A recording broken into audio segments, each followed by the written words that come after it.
Empire proudly presents something the boxing game's been missing.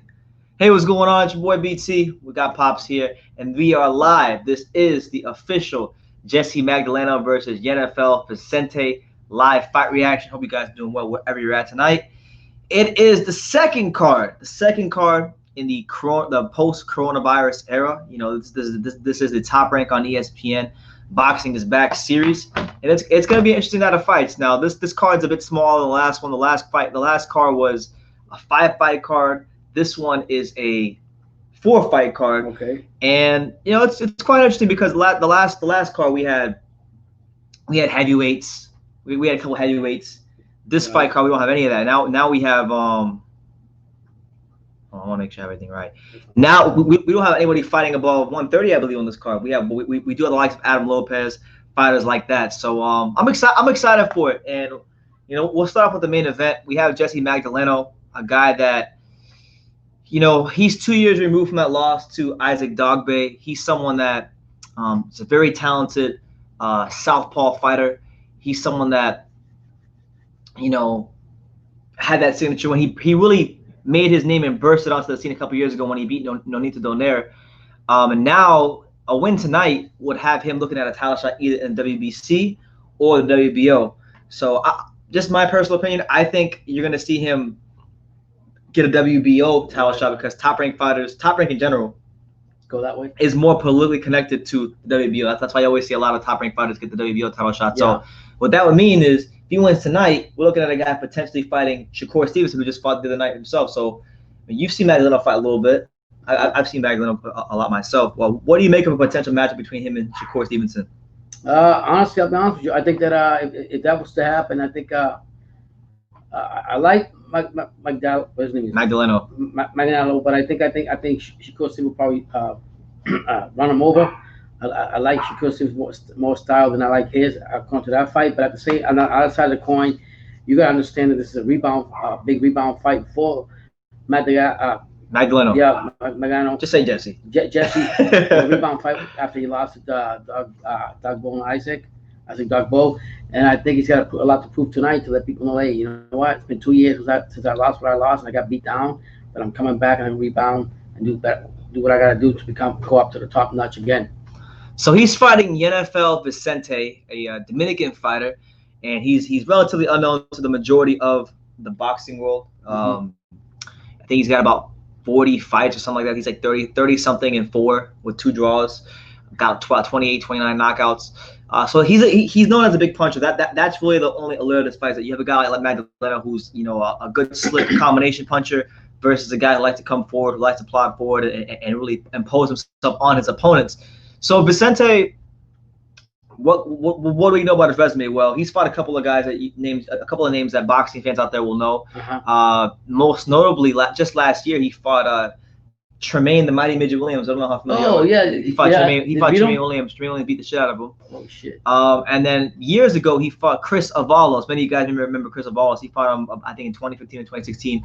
And Chris Avalos beat Vicente. So he's someone that whenever he stepped up, he's lost. There's a reason Top Rank brought him here. It's not, you know, it might be a competitive fight. We don't know. It might be a competitive fight. It might be exciting. It might produce some decent moments. But Top Rank Boxing, Top Rank Incorporated, has the best matchmakers in the business, and they brought him here for a specific reason. Right. So I mean, it's gonna be a great fight either way. I think, like I said, he got a lot to prove, and I think looking at Vicente's record, he's like 36. What is he? 36-2 or 30, whatever it is. He's got experience behind him, so he's not just fighting anybody and nobody. 36-4-2. Yeah. Okay. So I don't know what his knockouts at. What's 28. He's got 20 knockouts. So I mean, he's got that's showing me. I don't know. It shows he got some type of power. Jessie better not sleep on him. I'll tell you that right now. Yeah, you can never look past nobody. So that's what it is. You know, one fighter I know you're very excited to see tonight, and I'm not gonna lie to you guys. I know the main event is cool. It's whatever to me. Oh. Hopefully, it winds up being a good fight. But to me, the fight I'm really looking forward to is that co-main event. That's it. You got Adam Lopez, the return of Adam Lopez. I like that guy. Adam Lopez returning back to featherweight to fight Luis Correa for the vacant NABF featherweight title. So that's good for him because the NABF is a regional belt. He wins this tonight, and he's going to be progressing onwards and upwards of in his career. Right. Now we had a chance to watch Lopez before he fought Oscar Valdez. That was that fight. Even though he lost, it was a losing effort. Man. It was a fight where he really turned in a good performance. He's trained by Buddy McGirt. He showed excellent combinations, good fundamentals. What do you make of Adam Lopez? Well, I think for him it was I'm not gonna say it's come out fight, advertisement fight about him, who he is, what skills he has, what he's capable of doing if he got the opportunity, the doors open up for him to continue on up the ladder to fight the upper echelon fighters. So I think that last fight with him, it showed me a lot about him. It showed me he's got a lot of heart. He went in there. He gained respect from Oscar Valdez, one of the top fighters in the weight class, and let him know I'm not here to sleep. Unfortunately, he lost, but I think it was great. Even the Godfather said, you know what, I got to put him out there. It's true. If you got somebody like that, that's a golden gem. Or he's very talented. He's got a chance to progress, and he's good. You got and let me tell you, I like his style. Mm-hmm. I really like the style. I like how he came forward. He was not fearful. He was not intimidated. He said, "Look, I'm here for me, my dad, rest in peace." Blah, blah, blah. But he did what he had to do, and he actually showcased. It was a showcase to help him. So you all better watch out for Lopez. He didn't look out of place against Oscar Valdez. And mind you, he took that fight on short notice at a higher weight class. He fought him at 130. Now tonight he makes a return back to 126. So this is the start, hopefully for him, of a run towards a world title. Yeah, man. When opportunity knocks, you better open that motherfucking door. And for Lopez, I'm telling you right now, I think that any opportunity he gets now, he realizes that, you know what, it's the only time I'm going to get before, you know what I mean? Don't disregard me as being who I am. So I got to prove myself. I'm always going to have to prove myself who I am. And tonight, that's the fight I'm wanting to watch. Okay, we're gonna get to the comments. Make sure you guys smash that like button, drop your comments, let us know what city, what state, what continent you're watching from tonight, and we will definitely give you a shout out. Just a reminder as well, we're roughly 6 minutes away from the ESPN broadcast starting. So once it starts, I'll turn the volume up and we'll start talking some more. So just we got you covered. I've done these lives enough to know how to control what's going on. Hit that like button and subscribe. All right, so we got CMD Boxing Reports. He says, "What's good, team? What's up, CMD Boxing Reports? How you living, champ? What's good? Good to see you in the comments." We got Stevenson Edgar Allah says, "Shakur Stevenson destroys Jessie Magdaleno." He's definitely somebody that I agree. I would favor Shakur. I think Shakur is maturing into a hell of a fighter. Yep. Definitely agree. Looking forward to seeing it happen, hopefully. But Magdaleno's got to get past Vicente first tonight. Yeah. Hold on. It's your boy H Money, Mr. DAZN. H Money. What up, H Money? He says, "Brendan and Pops, what's up? What's up, H Money? Hope you're doing well. Good to see you in the comments." My boy, my bro, my best friend, my main man 50 grand, Paul Rice 23 says, "Grace and peace from your brother in Christ. God shall overcome evil, or good shall overcome evil. Boxing will rise." Facts. Paul speaks nothing but facts. And so will Danny Garcia, right, Paul? That's Paul's favorite fighter. Shout out to my boy Paul, my boy Paul in Chicago. Chi-Town, stand up. Yeah. Mini Max Boxing, he says, "What's up, BT and Pops?" Mini Max, the youngest in charge in the YTBC. Go, make sure y'all go subscribe to Mini Max Boxing. He's a young kid. I actually like him. 14 years old. Very knowledgeable. Very knowledgeable. I seen recently interview. You guys go to True Sports and see it. Mini Max, you're not gonna forget his name. I'm telling you that right now. He knows boxing. He's studying it. He's there with it. And I like his charisma, and I like he's from New York, and I wish him the best. But he's gonna start. Hey, Mini Max, South Florida. I know he's from Brooklyn, like but he's one of South Florida's very own too, just like you. Shout out to him.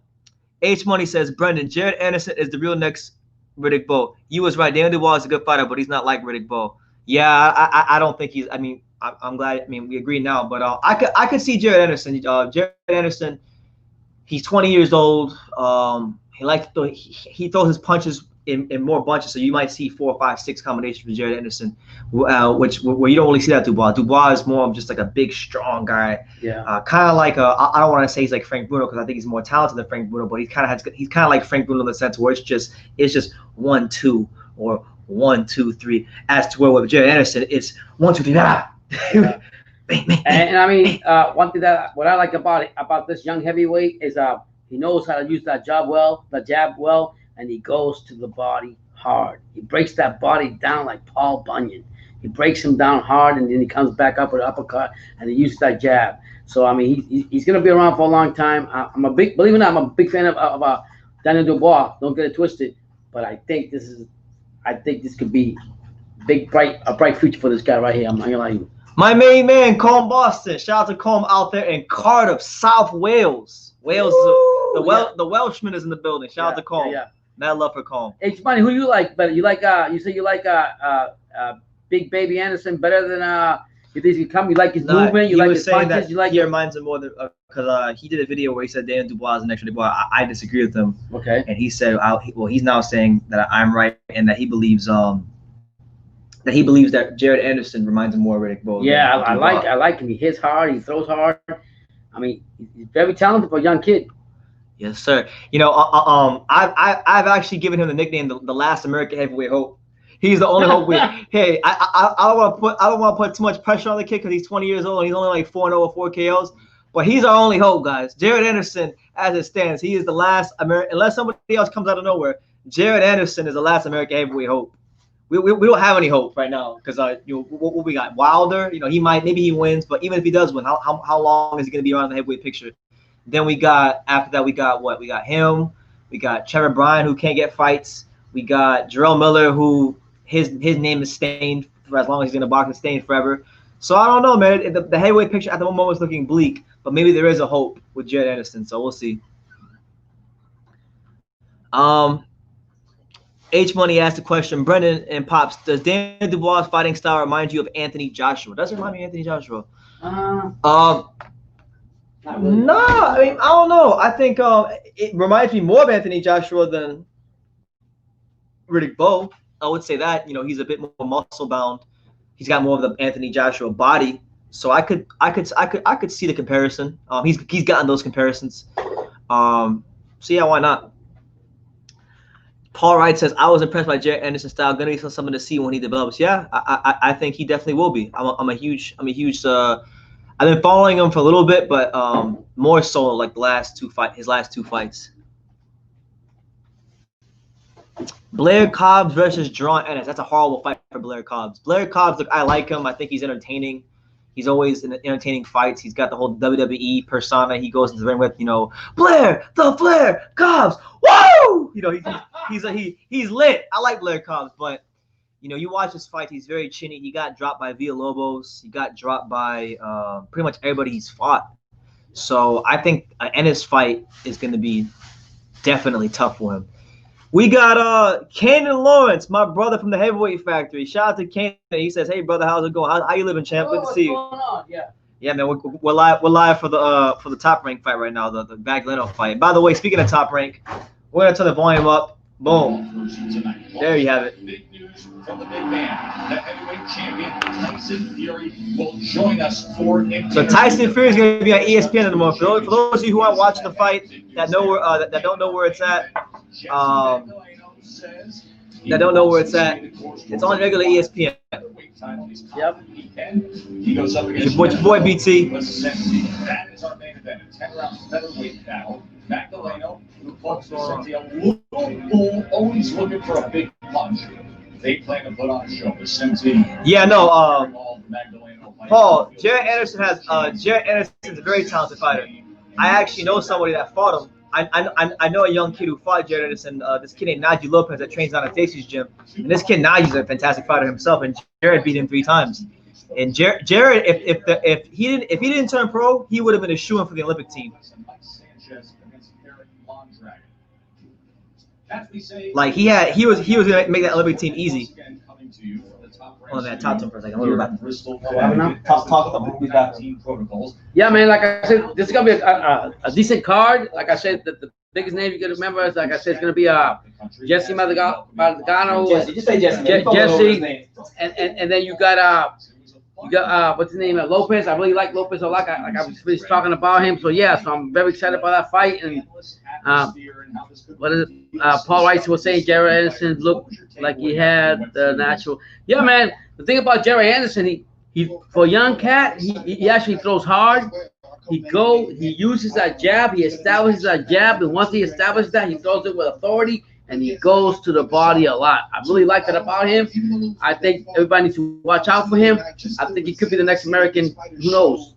We don't know. But I like what I see from him, and I'm going to stick my guns with him. I'll let you know just like that. I like him. On the other card, we have Lopez. Lopez, I liked him when he fought Oscar Valdez last time. He knocked out Valdez. He was doing good through the later rounds, and he lost. But you know what? He showboat, he shined, he advertised. Come on, Top Rank. What? It's good for him to be in the co-main tonight, and I wish him the best. I like his style of fighting. I like what he does. He's hungry. I like hungry fighters. Of course, he does have a great signature win in his career with what he was able to do against Nonito Donaire. The criticism at times in Jessie's career has been a lack of discipline, gaining weight between. Hey, Chibani, what's up? Respect to you too, man. Cause you talk boxing with us, and we have good conversations and everything. So it's all about boxing, and I love talking it. And I'm glad you like I guess you like Big Baby Anderson over Dubois. I just like his style a lot more, but I like his style and everything. So I look to see big things with this American heavyweight. To be honest with you, I look to see him go forward, continue this career. He was 4-0, and he throws hard, and I like that jab. I like heavyweights that come in there and throw that jab and lead with that jab and set it up. And the way he does it, I like that about him. Yeah. Who he was supposed to be. He cited it before he had a great win against a great fighter to win his title in Nonito Donaire. What's going on, Colin Boston? How you doing, man? What's cooking, man? You know what I'm saying? You Boston, you know what I'm saying? I like that name. New England, baby. You know what I mean? Brody's not there no more, but you know what? New England, the city of champions. What's up? Grand Conference Center in the hotel. What they'll term the bubble. Those new bubble. I don't know. Hey, Colin Boston. My son's on a health. He's not from Boston. No. He's got a health kick. You know, he's on a health kick, healthy, eating good and everything. So you need to ask him what kind of snacks you got for tonight. He's asking. With the corner of Jessie Magdaleno. Our ringside reporter Bernardo Osuna. We got these thin mint Girl Scout cookies. For those of you who want to know, yo, this shit is fire. I went to just so you guys know, today my first. I went to the gym today. I'm working out again, and I'm trying to eat healthier because you have to be healthy. And I went to Whole Foods. I got these things. They're great, but like, bro, look how small this shit is. Look at this. Look how small this is. It's like $5. It's like $5 you get for 3 rows of cookies for $5. So here's a little secret, guys. Stacey McKinley from the Chronic Gym, telling him about healthy eating and everything. And believe it or not, I'm listening to him. He got all kinds of peanuts and nuts up there and all kinds of stuff. But I mean, we didn't know how serious. It's amazing to see a trainer. Sometimes you gotta lead by example, so you can show your fighters what they're all about. And let me tell you, Stacey McKinley is the man. He eats healthy. He doesn't eat a lot of meat. He is too damn healthy. He's too damn healthy. So he gave the Bible to my son, and my son's like, he's trying it out. You know what I mean? I try to test him. I say, man, I got a nice beef steak right here. I said no. So shout out to Stacey McKinley, from the Chronic Gym. He's trained Mike Tyson. He's trained nothing but the best, and now my son's gonna be the best, and learn from him. At Lou123 says, do you want to bet $100 on AJ versus Fury? And what? That Fury doesn't. He believes AJ is gonna beat Fury. That's why. Because every time I make a video about AJ Fury, he wants to get mad at me about it. I mean, I'll let you know on the fight. Not right now, Tim. I don't get $100 bet right now. But let me tell you straight up, Fury's gonna beat him. But I got Fury beating him. We could do it. You know what? We'll do it next year because by then I'll have it. So yeah. You know, I bet you 100. I bet you 100, Lou. Tyson Fury beats the shit out of him. Yeah. I'll bet with you, Lou. I'll get you my PayPal so you can funnel it in there. I mean, the fact of the matter is, Fury's gonna give him a tough fight. Exactly. I got peanuts. I got peanuts, pumpkin seeds. Yeah, all kinds of peanuts over there. Yeah. All kinds of stuff. I'm drinking lots of water. I mean, look, I got this. I drank like half of this today. You train like a boxer. So there you have it. What's your saying that the thing says? Prevention is the best cure. There you go. But as far as Fury versus Joshua, I think it's gonna be a good fight. You know, they both have to win their next fight before the fight even happens. So we can't really look too far ahead as of yet. But what I'll say is this. Lou120 says, I don't get mad. I think you can ignore a lot of things. Nah, bro. I don't ignore you. I see the comments. I just don't respond to them. I see the comments. Lou asked me. Look, Lou asked me a good question, What did he say? and I want to address it now. He asked me one good question when I made a video. He said, how does Tyson Fury deal with being the favorite in the Anthony Joshua fight? And you know what I told him? Who's that? I said the same way he's dealt with being the underdog and the favorite in all the other 32 fights. Yeah, he's gonna win. You know what? It was funny because me and my son watch a lot of boxing, and the other night we were watching the roundabout table, whatever it is. They had a lot of ex-heavyweights. They had Sky Sports one. They had Joshua, Lennox Lewis, Frank Bruno, and that Scott Welch, that one random British champion. And they had Fury there. And what I like about Fury and how I relate to him, everything he says is from the heart, it's sincere, and it's honest, and I can relate to what he's saying. He truly believes that he can beat anybody. He doesn't care who it is, what his background is, how he's done it, who has it. And I guarantee you, that's what his mentality has led him to go where he's at, as far as of him believing in himself, him being an Irish traveler, a gypsy king, or whatever. So I'm gonna tell you right now, that's gonna be one of the biggest fights in UK history. I'm gonna tell you straight up right now. The biggest fight in UK. The biggest fight in UK. And we were watching not too long ago. We were watching the Bruno. Yesterday, we were watching Lennox Frank Lewis. Bruno versus Lennox That was Lewis. a big fight in itself. But I'm gonna tell you right now, when it happens, which is gonna happen, Fury and Joshua, you could watch out. It's gonna be one of the biggest fights in UK history. Where was it gonna happen at? And I'm taking Fury. Okay. Lou responded by saying that he also never defended his title. That's true. But hey, first time for everything. He'll defend his title when he fights Wilder. Now, speaking of Wilder, I wanted to touch on Wilder because I'll say for him, I think that deal getting made for Joshua Fury before he's beating Wilder, before Joshua even pull up, it benefits Wilder the most because now Fury's going to have the pressure of repeating what he did in the rematch and the pressure of the Joshua fight falling through if he loses the fight. You see what I'm saying? So yeah, I'm actually interested in myself to see how Tyson Fury handles that kind of pressure. I really am. I'll be honest with you. I don't think, and I'll say like this is what I feel personally. Tyson Fury's gonna go into the way he's going. Always gonna. I don't think he gives a fuck about pressure. He's had pressure in his whole life, how to survive, how he got overcome, what his mental illness, what his physical boxing, whatever it was. He even said, and on the roundabout table when we were talking with all the guys, he said, "Listen, man, I wasn't the best. I don't believe being completely cut up and doing this and that, but I trained to fight, and I'm a fighter. I've always been a fighter. It's in my genes. And I'll tell you, I don't care. Pressure to Tyson Fury, there is no fucking pressure. You know why? Because he's overcome everything that's thrown to him. And he knows I looked at it from a reality point of view. So I think Fury, the way he talks, the way he carries himself, whether people think, like my son was telling me, we were actually discussing what you guys think.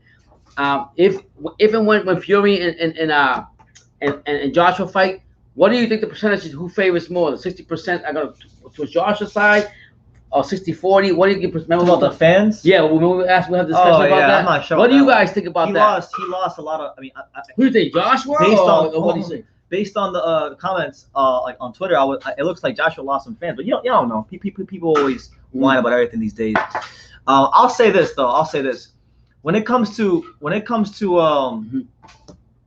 how Fury will come into that fight and how he's gonna fight Joshua, I'm interested because he came into that Wilder fight pushing about 275, something like that. He's a little heavier, yeah. I'm curious to see, and that's why I'm curious for the third fight. If he comes in at that weight again for the third, the Wilder fight, you mean? Yeah. If Wilder can push the pace a bit and get him past like that 7th, 8th round into the later rounds, I don't know if he's gonna be able to fight like. Well, if his stamina is to be able to hold for in the 9th, 10th. Well, my point is this: we already know what Fury can do.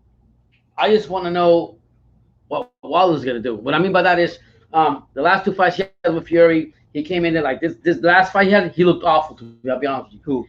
Wilder looked awful to me. He didn't have movement like he had in the first fight. He didn't come forward. He didn't do a lot of things. Extra weight. Right. He didn't do a lot of things I seem to do. His legs were gone after the 4th round or what round was it? His legs were gone or whatever.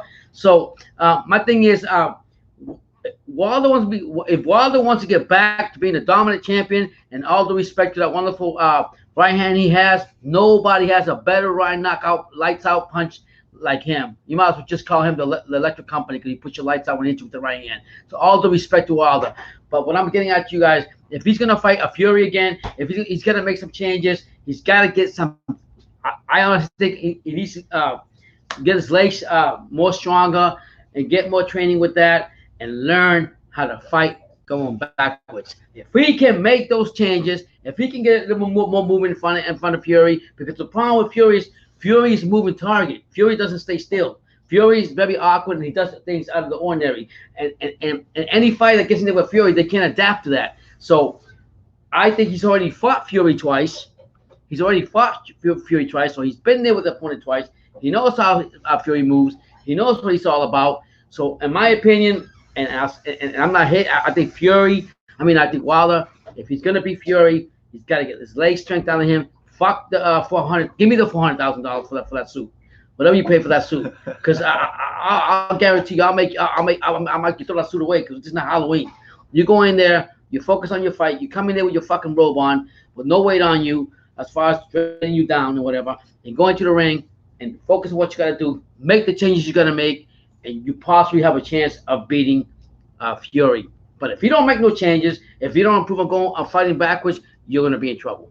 And right now, you got to prove to the heavyweight division like I'm somebody. You got to prove to the heavyweight. You got to prove to the heavyweight division that it's okay, that I am somebody. I'm still somebody to reckon with. I don't have Sophia with me. She cheated on me. She went with Fury. She doesn't love me no more. But you know what? I'm gonna fight to get my belts back, and I'm gonna make the changes I need to do to get my belts back to let everybody know, hey, I'm here to stay. Yeah. LA12 answered your question. Says Blair Cobbs' new trainer is Freddie Roach. What are my thoughts on that? I didn't see it. You put me on game. I didn't even realize that. I think that's a good move for Blair Cobbs. It's a good move for him. Freddie Roach is an established trainer. He knows how to. But who was his last trainer? I don't remember who the hell his last trainer is. Who was his last trainer? I'm just I don't asking. know who his last trainer is. But I mean, you think it's a good move? It could be, yeah. Why not? I don't know. Anyway, listen. We got the first fight of the night on the card, so you guys can keep dropping your comments down below. I'm going to. I'm gonna get your guys' comments later on. So if you're leaving comments, I'm not ignoring them. Right now the first fight of the night's coming on. And it's actually the fight that I'm most excited for. Adam Lopez.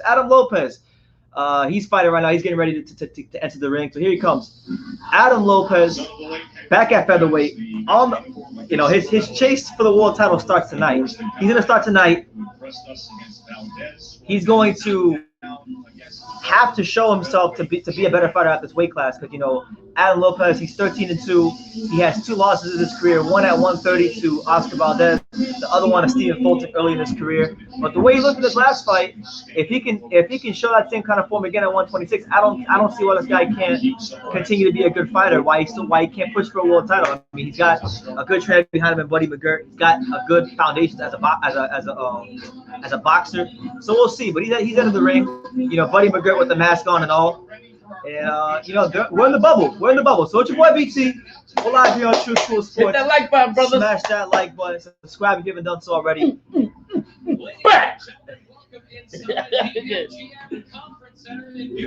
Yeah, I still can't get over this.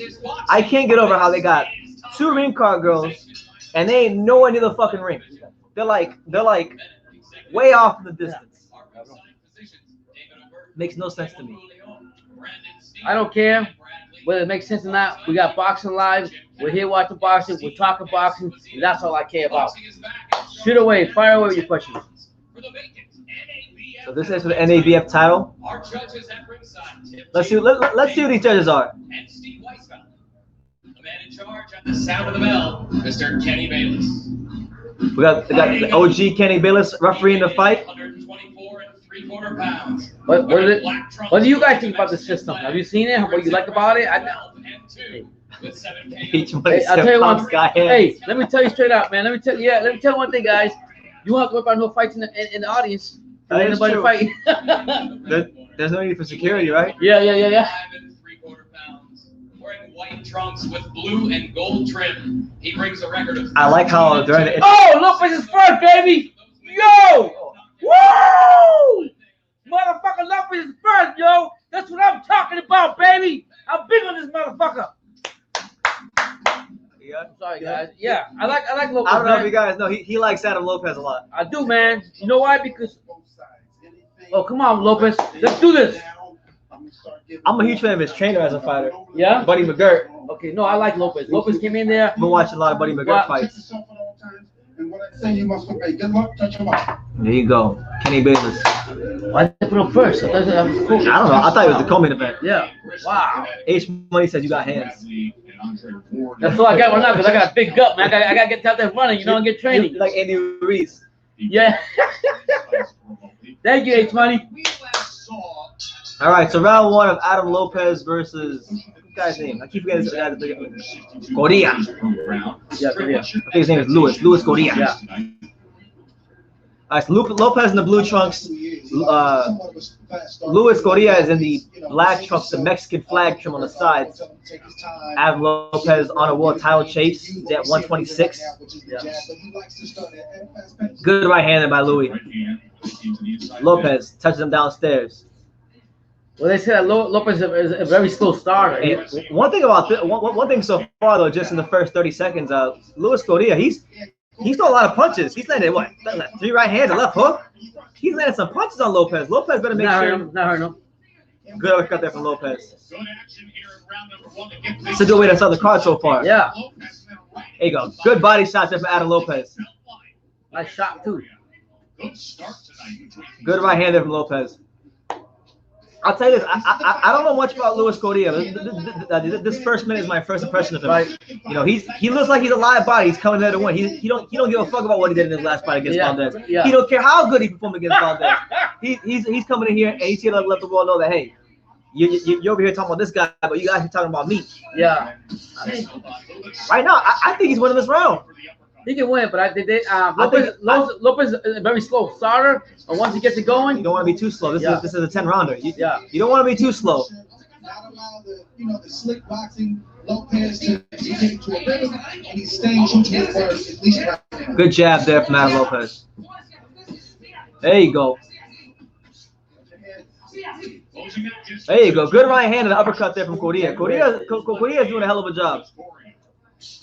Lopez isn't boxing. He might be weight trained, says LA Torres. Perhaps so. He might. you think so?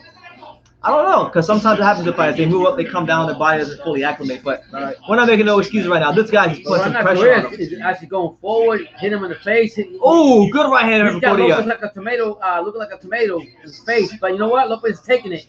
It's only the first round. This guy can tire out later rounds. I mean, Louis got something to prove, but Lopez is going to come forward. There you go. Go to the body, Lopez. Yeah, right now I would definitely say through the first two minutes and some change, Correa is the more he's landing the crisper shots. Yeah. Oh man, he's hitting him hard. But look at that. Look at that uppercut by Lopez. There you go. Good left hook there from Correa and a right hand for Correa. Oh, they're going back and forth, baby.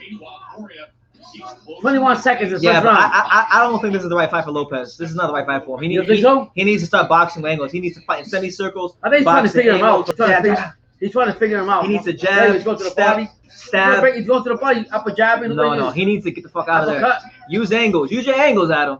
Use your angles, motherfucker.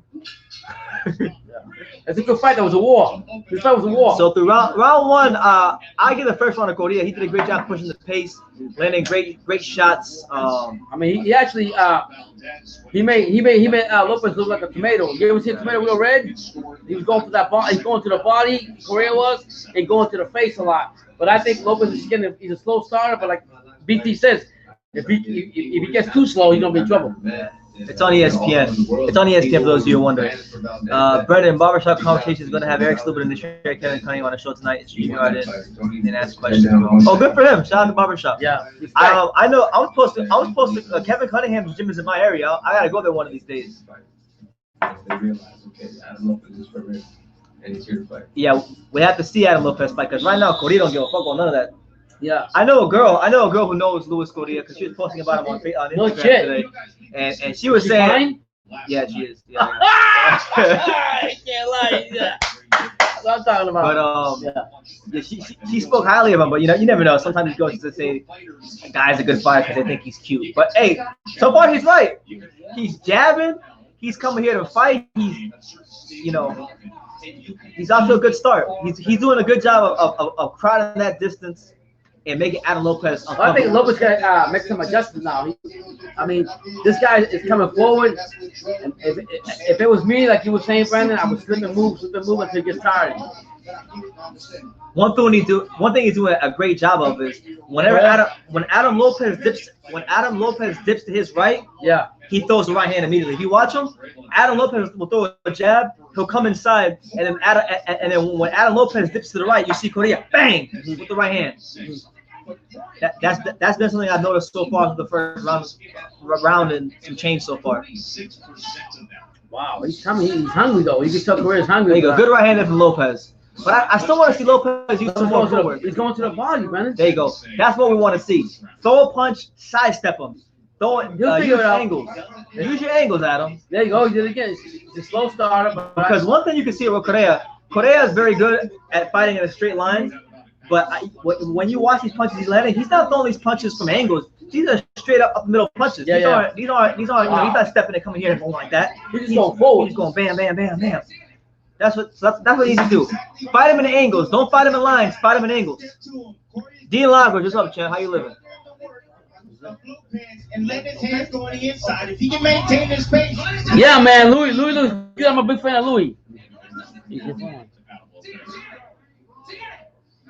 There you go. Adam Lopez using his legs now. That's what he needs to do. But good right hand there from Correa. He's still finding a way to land some shots. I mean, he's an active fighter, but I think eventually he's going to tire out. I'll be honest with you. There you go. Good uppercut from Lopez. See, one thing I like about Lopez, it seems like he's settling in a bit more now. Even though I think Correa's winning this round as well. Yeah. One thing I like that I'm seeing from Lopez is he's beginning to fight with angles. He's beginning to sidestep. He's beginning to pivot off his shot. Well, they said before the fight actually started that Lopez is a very slow starter. But once he gets going, you know what I mean? But I gotta respect Correa. Correa's been coming forward and he's been dictating the fight, Brandon. Yeah, he's been more offensive. He's been on the more offense. But I think Lopez will figure him out. Good uppercut from Lopez. Yeah. I think Lopez might steal this round. He's been pounding up a lot of shots. There you go. Good right hand there from Correa. That right hand has been his answer. So far in this fight, that right hand seemed to be the answer for Correa. And Lopez is doing a better job of pivoting off these shots and moving and fighting in angles, but he's not really. I think as time goes on in these rounds, Lopez will make his adjustments. He will slip to the right, slip to the left, and he will weigh those punches and come into the body and take over the fight. I'm gonna tell you that right now.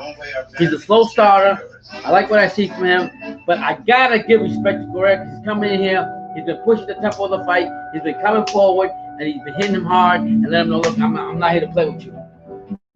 Who is the older guy? Is that your dad? Yes. That's Pops. That's Pops. Who's the better looking one's the question. That's what I need to know.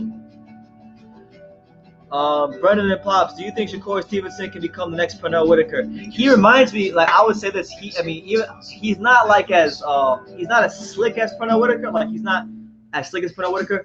But you know who reminds me of H Money? Shakur Stevenson reminds me of he's a shorter version of Michael Nunn. I don't know if you remember Michael Nunn, the great light heavyweight / middleweight. I think he was middleweight, 160 and 175, something like that. He's someone that he reminds me of a shorter version of him. What I like about we'll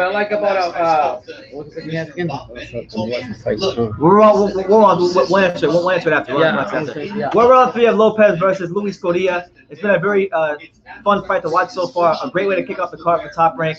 You have Adam Lopez coming off the heels of that Oscar Valdez loss where he looked really good. Back at 126, trying to vie for a world title and begin his chase. But if you see Correa, his punch outbreak is not like what was in the first 2 rounds.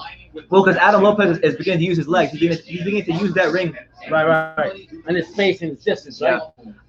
So far I've scored a 5. I've got a 2-0 for Correa. I think that 2-1. It's only 2 rounds. It can't be 2. Okay, yeah. Okay, I got a 2-0 Correa. Yeah, Lopez is doing a better job of using that ring, but what I'm impressed with so far is how Correa still manages to find him. You know, thus far he's been able to find him with that right hand. Well, the thing is that Correa's coming with the mentality of a attacking and coming forward. And to the fight, the sound of the bell, that's all he's been doing, going forward, attacking him, and not giving, and cutting up the ring, and not giving Lopez the space he needs to make his adjustments. Yeah, so what I'll say is this. I think Adam Lopez is beginning to settle into a good rhythm here because he's beginning to use the ring. You see him when he gets these corners, you'll see him jab. He'll get to one of the corners, and he pivots. He pivots out the corner. So he's using the ring. He's fighting in semicircles, fighting in angles, not fighting in lines. If you fight in lines, you get in trouble with Correa. And now you see Lopez. He's not getting hit as much, and he's landing a lot more shots. This is the art of boxing. This is the sweet science. Hitting and not getting hit. That's what you want to see. Yeah, like Andre Ward said, he's making Luis Correa work harder to get to him. So the first round, he was fighting in lines. The second round, he began to kind of become the Adam Lopez we saw in the last fight. And now from the get-go, he's fighting a more complete round. He's jabbing. He's not jabbing more, too. Double jabbing, stepping to the right. Yeah, he's not jabbing a lot more, so yeah. Changing the movements, changing the eye levels, changing just a lot of things. I mean, you see Correa coming forward in this round too, but he's not throwing a lot of punches like he was in the first 2 rounds. Yeah, and because Lopez is using more of that ring, Correa's punch output is decreasing. The only time Correa is getting his shots out is when Adam Lopez sits there and lets him do that. There you go. That's what you want to see from Adam Lopez. Yeah, using his distance. There you go. He threw the 1-2 side step. Right. 1-2 side step. Good jab from Adam Lopez. And now, I just saw Adam Lopez use something that I know Buddy McGirt taught him. The up jab. He used the up jab. But that was one thing Buddy McGirt used in his fight against Simon Brown. We watched the Simon Brown Buddy McGirt fight. Right, yeah. He just used it right there against Luis Correa. Back to the question you said, Shakur Stevenson, what was the question asked? Do you think Money said? do you think Shakur Stevenson can become the next Pernell Whitaker? Almost as easy as that. I'm not gonna say he can become the next Pernell Whitaker. That's putting him too high. I think he's still got to earn it. But what I do like about Shakur Stevenson is he uses his distance, he keeps his movement going. When he makes a lot of boxes within the inside, he makes him miss a lot. So time will tell how that will play. If he is going to be have the same or some type of characteristics like the Pernell Whitaker. But I like that about Shakur. He's got his distance. He moves when he's inside. He moves around. Makes the opponents miss. So I like that. So I mean, time will tell. We can compare him to the great. I like Pernell Whitaker. I can't put him there yet. GMB Catastrophe, what's up, champ? He says Correa weighted at 126.4, Lopez at 126.3. The girls at the weigh-in match. You wouldn't think it mattered, but without the face, the body is less satisfying. Got a point. Got a point. We can't argue that. But I ain't gonna argue with that one. You know, it all starts with a pretty smile. We're round 4 of Adam Lopez versus Luis Correa. It's your boy BC with Pop. Yeah, isn't that how it is when you meet a girl? A pretty smile. It's your boy BC. Don't get it falsely, yeah. This is Jessie Magdaleno, Yenifel, Vicente live fight reaction. The second fight card in the top. But you know what I like about this young boxer Correa too, though? He's a come forward boxer. He's not letting. You don't want to let the buck come forward boxer. You know what I'm saying? He's a come forward boxer. Despite Lopez making the adjustments, he's like, I'm going to come forward anyways, and I'm not going to stop. So respect to him too. But I still like Lopez. Yeah, and this is where Adam Lopez has to show composure with his game plan and fighting style. He's got to keep fighting him in angles. He's got to keep pivoting. Because Correa, so far for the first minute or so, has had success. He's landed the uppercut. He's made Adam Lopez sit there and trade with him. And Lopez can you're telling me that you're saying as Correa being the pressure boxer, you have to make adjustments to that or not be in trouble. And you're saying that Lopez doing a good job? He's going to do what he's got to do. Correa's going to continue fighting that way. It's up to Lopez to maintain the composure to fight like he did in the third round and not fall into the trap of sitting there training with him. In the middle. Anywhere. So you're saying keep movement. Yes. Good left hook there from Lopez. And a left hook right hand from Lopez. Here he goes. Now we're beginning to see the Adam Lopez and Valdez fight. There you go. He's jabbing a lot too. With the Buddy McGirt up jab. He's in that bowl. That's known by the fighter? Oh! Is that known? Yeah, we watched the fight against Simon Brown. Yeah. He's using that Buddy McGirt up jab right now. He sometimes will touch him, bang. You could be like Correa, respecting him. He's coming forward and he dictated a lot of the fight.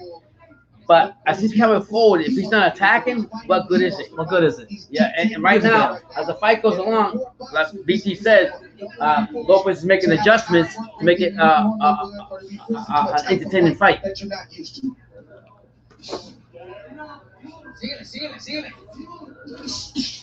Oh, a triple jab. This man used the triple up jab. 2 more jabs. Yo, here he goes. Now we're seeing Adam Lopez. Let's go, Lopez! Let's do this, baby! Let's go!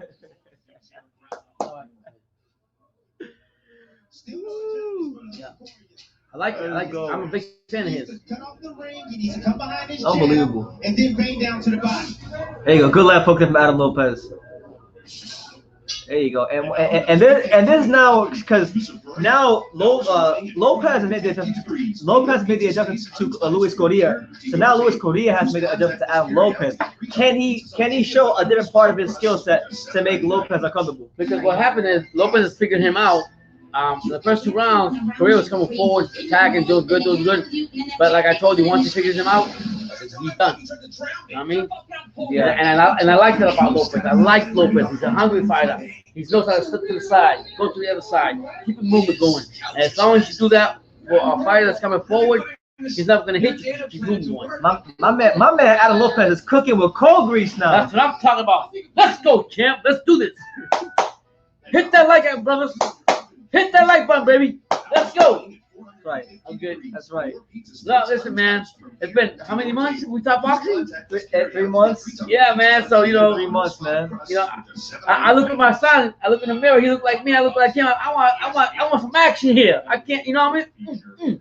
All right, so we're around 5 of Adam Lopez versus Luis Correa.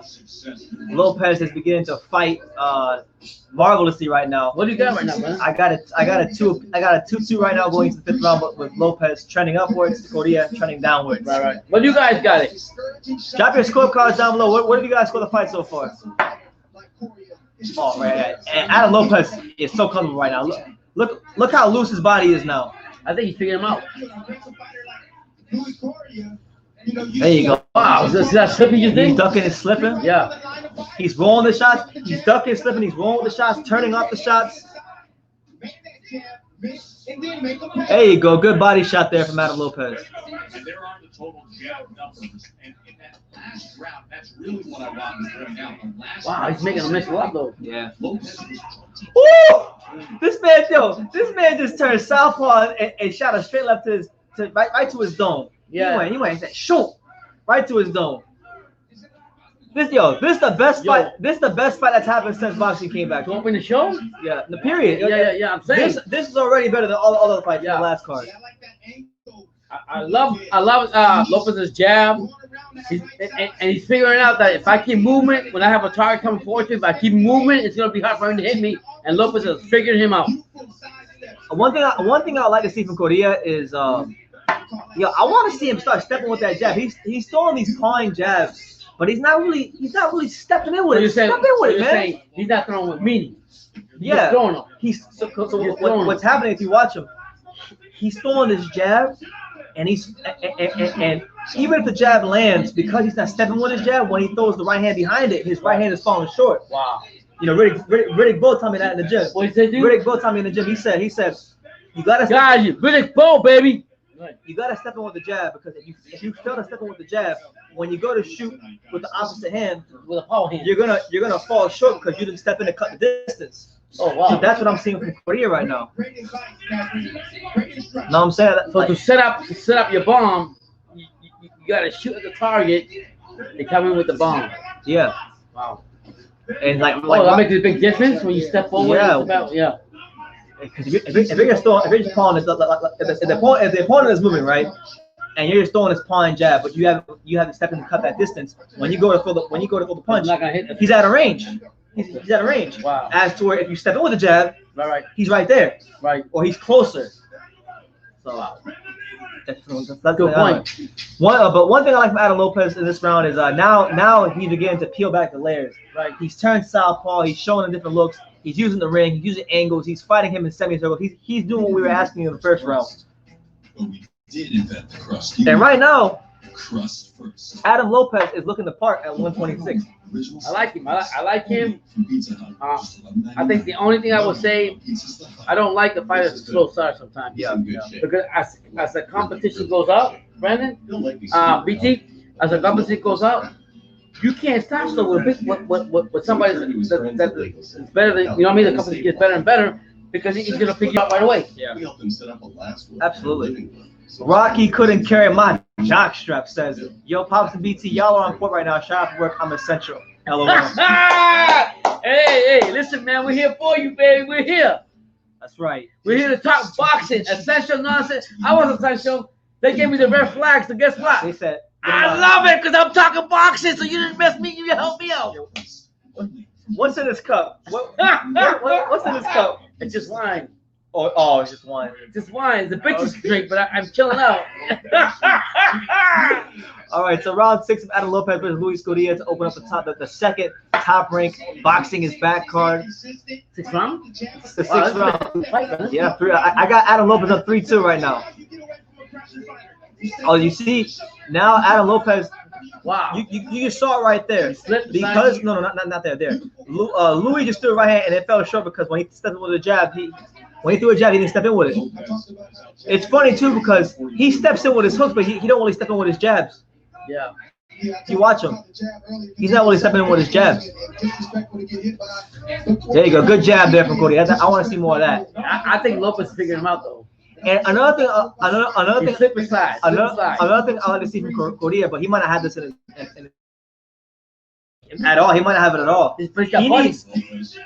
Correa. He needs to bend that waist a bit more.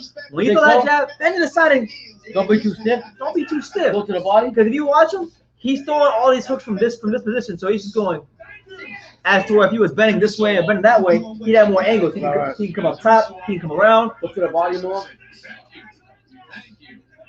There you go again. Adam Lopez has taken away the right hand of Correa. He has taken away what was his best weapon for those first 2 rounds. He ain't lost a round since the second round. He figured him out. You hear his trainer, tira. But he's missing. Tira, cabrón. Let's go, baby. Let's do this. But I told you, but it's a slow starter. Yeah, you can't be doing that with the top competition. They'll knock the shit out of you.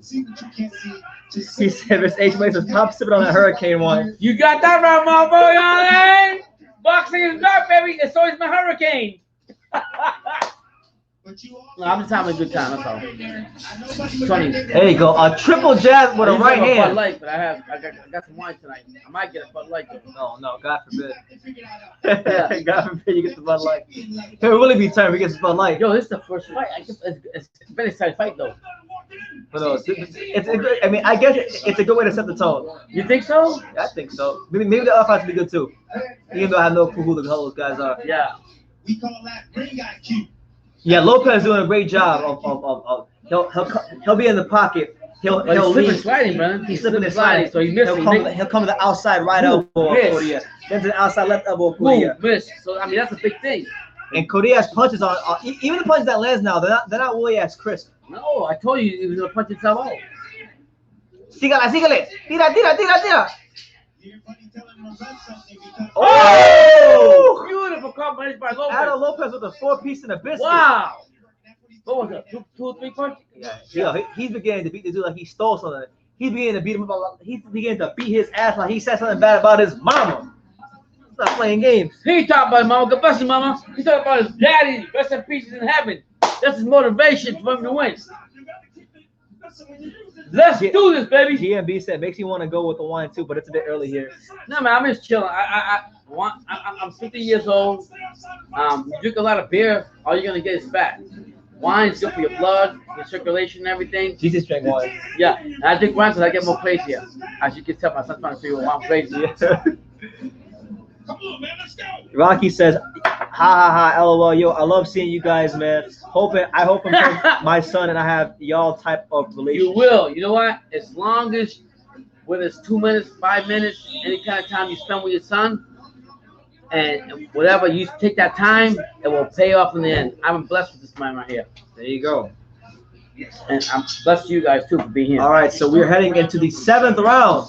of Adam Lopez versus Luis Correa. Yeah. Look at that jab. I got Lopez up 4-2 going into the 7th round. Let me tell you, Correa doesn't look tired though. No, credit to Correa. He's a solid young fighter. I just think he needs to really add some different things to his style. Maybe his coaching, his training is not getting enough. I gotta refresh. Camera froze.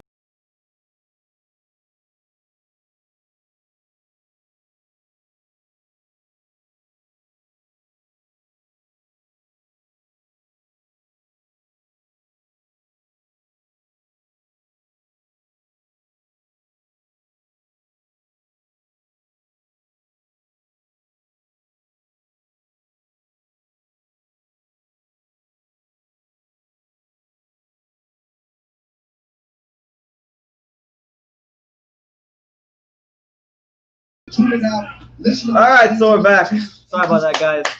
But, listen, man, and this round right here, a lot of beautiful jabs by Lopez. He's making Correa even Correa coming forward, he's still making him miss a lot. I think he figured him out, Brandon. What do you think? He's been figuring him out. Yeah. Yeah, I think it was a matter of like settling into the fight. It kind of reminds me, obviously, if the fight's not as big, but it kind of reminds me of watching Lennox lose with Frank Bruno yesterday. Lennox loses in a lot of trouble against Frank Bruno, but he needed that time to warm up and settle in. And one shot took him out. Yeah. And now you see Lopez settling in and putting on an absolute boxing masterclass. Yeah. And you know, and credit to Lopez. He's got a guy in front of him who hasn't gotten discouraged. Correa, even though he hasn't won a round since the second round, he hasn't gotten discouraged. He's been fighting hard every round. And he's been coming forward. And this takes a lot of mental discipline to stay in your game. Even though, yeah. Because I'm sure when he gets tired with one of these shots, he wants to go in there and trade, but he knows that that's not the best way towards victory. That's not the best course of action. But that's what happens as a young fighter, and you don't have the proper training behind you. You grow, and you learn from each fight that you go into the ring. And let me tell you, even though Lopez is going forward and this is happening when he's losing the fight, he's going to learn from this. And he's going to get better in this fight. I mean, not Lopez, Correa, yeah. There you go. Good right hand from Correa. There you go. He found the right hand, and he's getting excited. But Adam Lopez comes out with 2 jabs right in the middle. What I like about Adam Lopez is when he throws something, he throws a combination. He don't just throw one. He's either going to be a double jab or you know what I'm saying? One thing that I will say though, I'm seeing this from a weakness from Lopez. He's not gonna pay for it in this fight because Correa is too slow to cut the distance. Not experienced. But he does this thing where when he throws a straight 1-2, he steps back immediately in a straight line. That ain't gonna happen. And if he fights the wrong fighter, you'll kick him out. Yeah, that's how Valdez hurt him. Look at what's gonna happen is the fighter's gonna step forward and boom. You know what I mean? When he steps back. You come forward, boom! You step forward, boom! Yeah, that's one thing. He's doing a lot better job of it this fight than he did in the. I think I tell my son is experience is the best teacher for both of these fighters right here. Correa's been coming forward, trying to take the fight. I thought Correa won the last round though. You think so? No. I thought he won the last round. No. Why not? He won the last round. He didn't win that one. You don't think so? No. I think right now Correa's trying to figure him out because all Correa's doing is coming forward and attacking him. Lopez is what he's doing is slipping and jabbing. Slipping and sliding, yeah. Slipping and sliding. So he's making him miss a lot. From Glendale, California, who is trying to gather career momentum, and after the first 2 we got it 5-3. It's not a tie. I'll tell you right now. I got a 5-3. I guess. Lopez, yeah. Oh no, 4-3. It's 4-3. Okay, 4-3. I got Lopez. And Lopez realized he can't stand straight forward him. Wow. He began. Adam Lopez began to sit down on the right hand a little bit. That right hand has landed it quite nicely the first minute of this 8th round. And there you go, touching downstairs. There you go, touch it downstairs, Adam. Touch the motherfucker downstairs. We'll talk about Fury, future plans with Wilder, and what lies ahead with Anthony Joshua in 21. Because you can be you can offensive and attack your opponent, but once your opponent figures you out and he's simply sliding, it don't mean anything. Yeah. If I fight you 2 rounds and you figure me out, then after that I come over and I'm hitting, I'm trying to swing at you, and you're like, oh no, I'm gonna go to the right. I throw you a left, I miss. I throw you a right, I miss. Is that any good going forward? No. So a lot of it has to do with your trainers, how they train you, how they teach you, how to go forward. And let me tell you, I didn't think Buddy McGirt was a good fighter until my son took me to the 80s. He told me. All right, Hall of Fame fighter. Oh my God. One of the most skilled fighters of his era. McGirt was no joke, man. I didn't think he was that good though. He can teach you guys how to be aggressive What? without Yeah. conceding to the fact that you're gonna get hit all night long. See, there you go. Look, he just did it there again. Slip.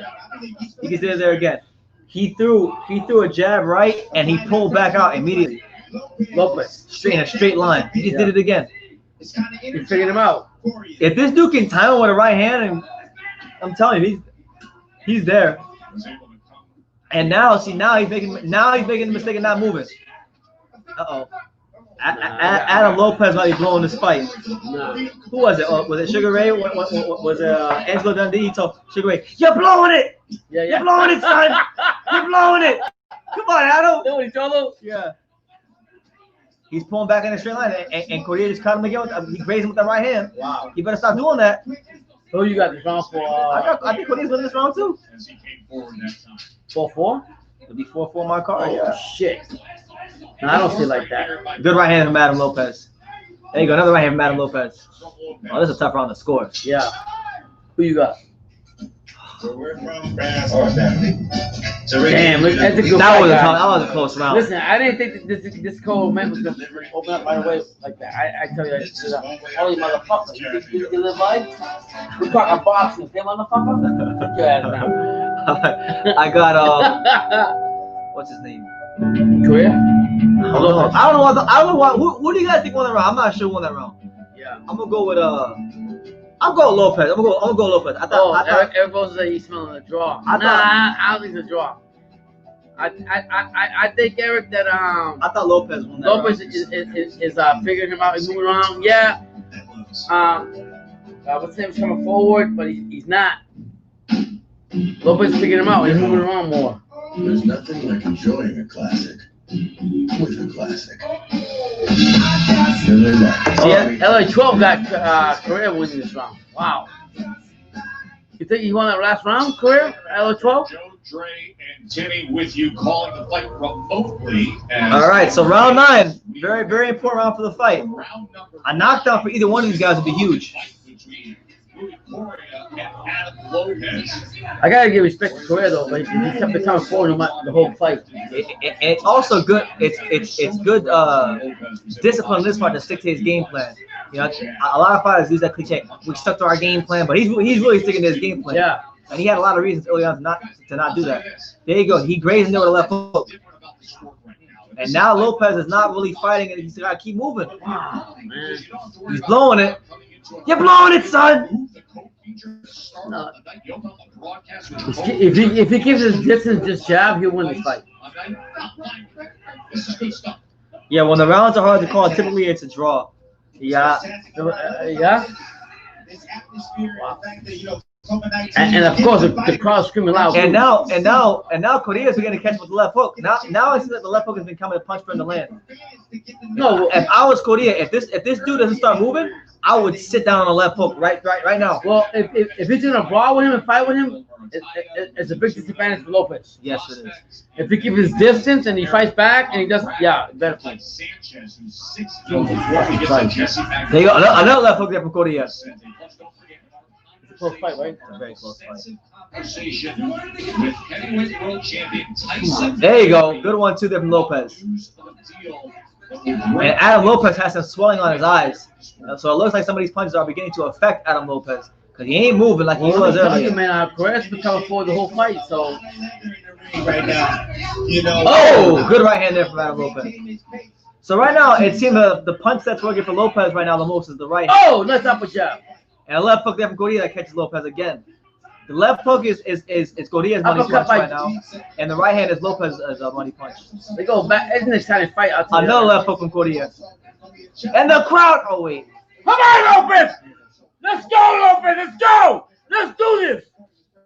Right. Talk about passion for boxing. Yeah, it's okay. He just needs to suck it up, Trey. It's after all mental, baby. There you go. Good right hand from Correa and uppercut from Correa. Physically or emotionally. Oh man, Adam Lopez gonna blow this fight. You think so? He's gonna blow Come this on, fight, Brandon. man. No, I got Lopez, man. Good left hook again from Correa. If I he- think Correa's winning this round. Oh, you think He's so? winning this round. Another left hook from Correa and an uppercut from Correa. There's a reason Adam Lopez ain't punching because Correa, these punches from Correa having an effect. At this moment, He might fold him like a blue steel There chair. you go. Keep your distance. There you go. There you Oh! go. Oh, Big right hander from Lopez. let's go, Lopez. Let's do this. I think Correa won that round. Yeah, you did. I thought he won the round. So I got it 4-4 going into the wait. Oh my Was it? God. Yeah. No, I got it 5-4 for Lopez. Oh my God. Oh, he's trained by Garcia? I think it's 5. Oh no, it's 4. Who the hell last round? You got this guy right here. Real one. Nice round. So you got 5-4. You got him. No, I got Lopez. I got Lopez or who I don't even know my damn scorecard. Yo, you got Garcia behind you. Yeah, Rocco Garcia is trainer. Yeah, it's gonna be a Oh draw. my God, man. Let's do this, Lopez. Let's do this, motherfucker. Let's do this. And you guys smash that. That chick on Instagram was right. What you think? What that bitch say? She said. I'm not sorry. She What said, that female She say? said Luis Correa is gonna go in there and win. He ain't winning. He ain't winning shit. Last round. Let's go. Let's go, Lopez. Let's do this. Man, it's been a exciting round. I'll tell you right now. I got Correa at 5-4. Another left hook from Luis Correa. That landed. I got Lopez, man. Lopez. Let's go, Lopez. Robert Garcia saying to Corey, step forward, don't step back. I want this round. He has to go after it here. Also, Garcia already told him, like, he's losing. He's losing. to raise up after he throws his punches, which is one of the funniest things I've heard him say. Another left hook there from Correa and a right hand. Adam Lopez with a good right hand down the middle, and he slips the punch. If Lopez can just swing. Man, Lopez is blowing it, man. I'm No, sorry. He's I got blowing Lopez win it. this. Come on, Lopez. He's blowing it. No, he's gonna win this fight, man. He's taking this fight and he's throwing it in the trash can. No, he's going forward. Let's go. Yo, he can't defend the damn left hook. He's literally hit, like in the last 2 rounds, this motherfucker hit with like 20 left hooks. I kid you not. He can't defend the left hook. Let's go, Lopez. There you go. Good uppercut from Lopez. Or Correa. Forward, though, man. Jeez. Yes, he's still going forward, Correa. There you go. Uppercut from Correa. 1 and 2, and then the last 2, possibly here. The 10th. Right hand. Adam's not listening to Buddy McGirt. Buddy McGirt's telling Adam let his hands go. He let his hands go. Let his hands go. He's telling him. He said don't let him work you. Yeah, he knows that his fighter is tired, and he knows The that. left hook's coming through. Here it comes. Here it comes. Good 1-2 there from Adam Lopez. And to influence the judges that he's not tired and that he's working and that he wants to win this fight. There's 1-2 from Lopez. A little more space. Wow. McGirt is like losing his voice. Final round. Look at those eyes of Lopez. Come on, Lopez. Come on, Lopez. Let's go. He can't hear you. Jesus Christ, man. I think Correa's winning this round. Oh, good right hand from Lopez. No, I think Lopez. He's gonna squeak by a victory, but it's gonna be close. Wow. I wouldn't mind seeing a rematch. It's been a good fight. No, respect to Correa. Correa's come forward the whole fight. He hasn't backed back at all. Come on, Lopez, punch, motherfucker! Before I slap the shit out of you. Let's go! Come on, Lopez! He's bleeding from his mouth, Lopez. Fuck that! Let's go! More blood, more fight. Let's go! Come on! Oh my God, something close. I think Correa won. Oh my, come on, I Brandon. think Correa won. I got Lopez, man. He landed the more significant shots. Yeah, I got a 6-4 Correa. Oh my God, I got a 6-4 man. Correa. I think Lopez gonna win this, but it's gonna be like by edge, not be by much, because Correa kept the whole fight forward. He kept pushing the whole momentum. Of the fight. Listen, there's a reason why Al Lopez stopped punching, and it wasn't because it just happened. Oh, come on, Brandon. What you talking about? Yo, legit.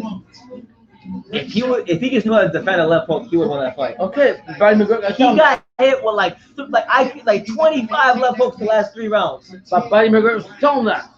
I got it like this. I think Lopez came back. I scored it 6 rounds to 4 for Correa. No, I got it. What did you guys score? I got it. Who do you guys thought won? I got it. Shout out to Sister Ann, the I legend. got it 6-4 for Lopez. Respect to Correa though. He can kick out and go forward. I definitely want to see more Correa. He's definitely earned another fight on ESPN, another opportunity for himself, and they should do a rematch. No, fuck the rematch. Why not? It's a good fight. Lopez can handle him, Brandon. He can't handle a coming forward fighter. Then he should fucking stop boxing. He's got Buddy McGregor on the side. Okay. If this motherfucker can't handle come forward fighters, then stop boxing. Because that's what most boxing is come forward fighters. Jeez. You said what, 6'4"? 6'4". No, I got 6'4". I got a 6'4". I got Lopez, baby. I'm going with my champ. H Money says it's a draw. Oh, come on, H Money. Eric Rosa says it's a draw. Oh shit.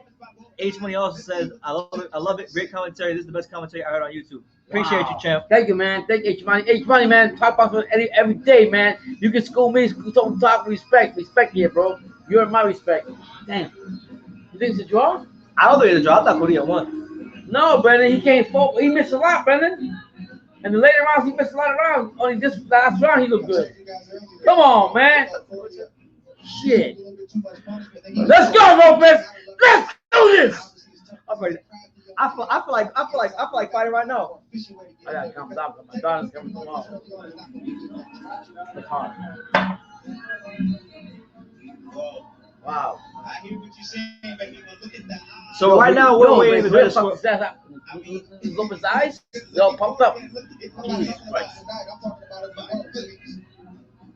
Look at his eyes, man. Jesus Christ. Them damn left hooks in my hands. I'm telling you. What was he? Was he moving to the side? Who? Lopez was moving to avoid him? No, Lopez stood there and fought him. Dumb. Dumb. GM Grand Conference Center. We go to Look at the results now. Judge Dave Moretti has it 95-95. Oh, man. Tim Cheatham has it 96-94. Lopez. Oh, God. Judge Steve Weisfeld has it 96-94. A majority decision. And the new NABF featherweight, Adam Blue Nose Lopez. All right. Yeah! He barely squeezed it. He squeezed He it. barely squeaked it out. But I'll be honest with you, man. Correa deserves a rematch. I thought he won. No, he came. The thing I like about Correa Give was that man a rematch. respect to him. He came forward. But I knew ultimately, Lopez was gonna make an adjustment and barely squeezed it out. Yeah. Wow. Top What was the weakness though? I told you he couldn't defend a left hook. So how you defend that? Don't drop your right hand. If you watch from there, he had his right hand down way down here. Right, but Buddy McGregor's experience. Buddy McGregor ain't fighting for him. Even he didn't remember to keep that right hand up. Wow. But let me tell you, it was a great fight for the first fight. I'm gonna tell you that right now. Let's go, Lopez. Yeah. We gonna do this, nigga. Oh. I'm sorry. We're gonna do this.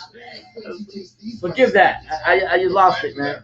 Yeah. Shout out to L Dog. L Dog says BT's tripping. What's up, L Dog? What's going on, man? I thought Correa won, man. I thought he won. You called it a draw, though. There was one round. There was like there was one swing round that I did get to Correa. So if I would have given that round to Lopez, then I would have had it a draw. All right. Did Al Dog see the whole fight? Yeah. Aldo, what do you think about it? I thought Correa won. I think Correa came forward the first 2 rounds, and he had the advantage for the first 2 rounds. But once Lopez figured him out, Lopez came in there and started dodging and moving, making a miss, this and that. But as the latest round came on, Correa figured him out.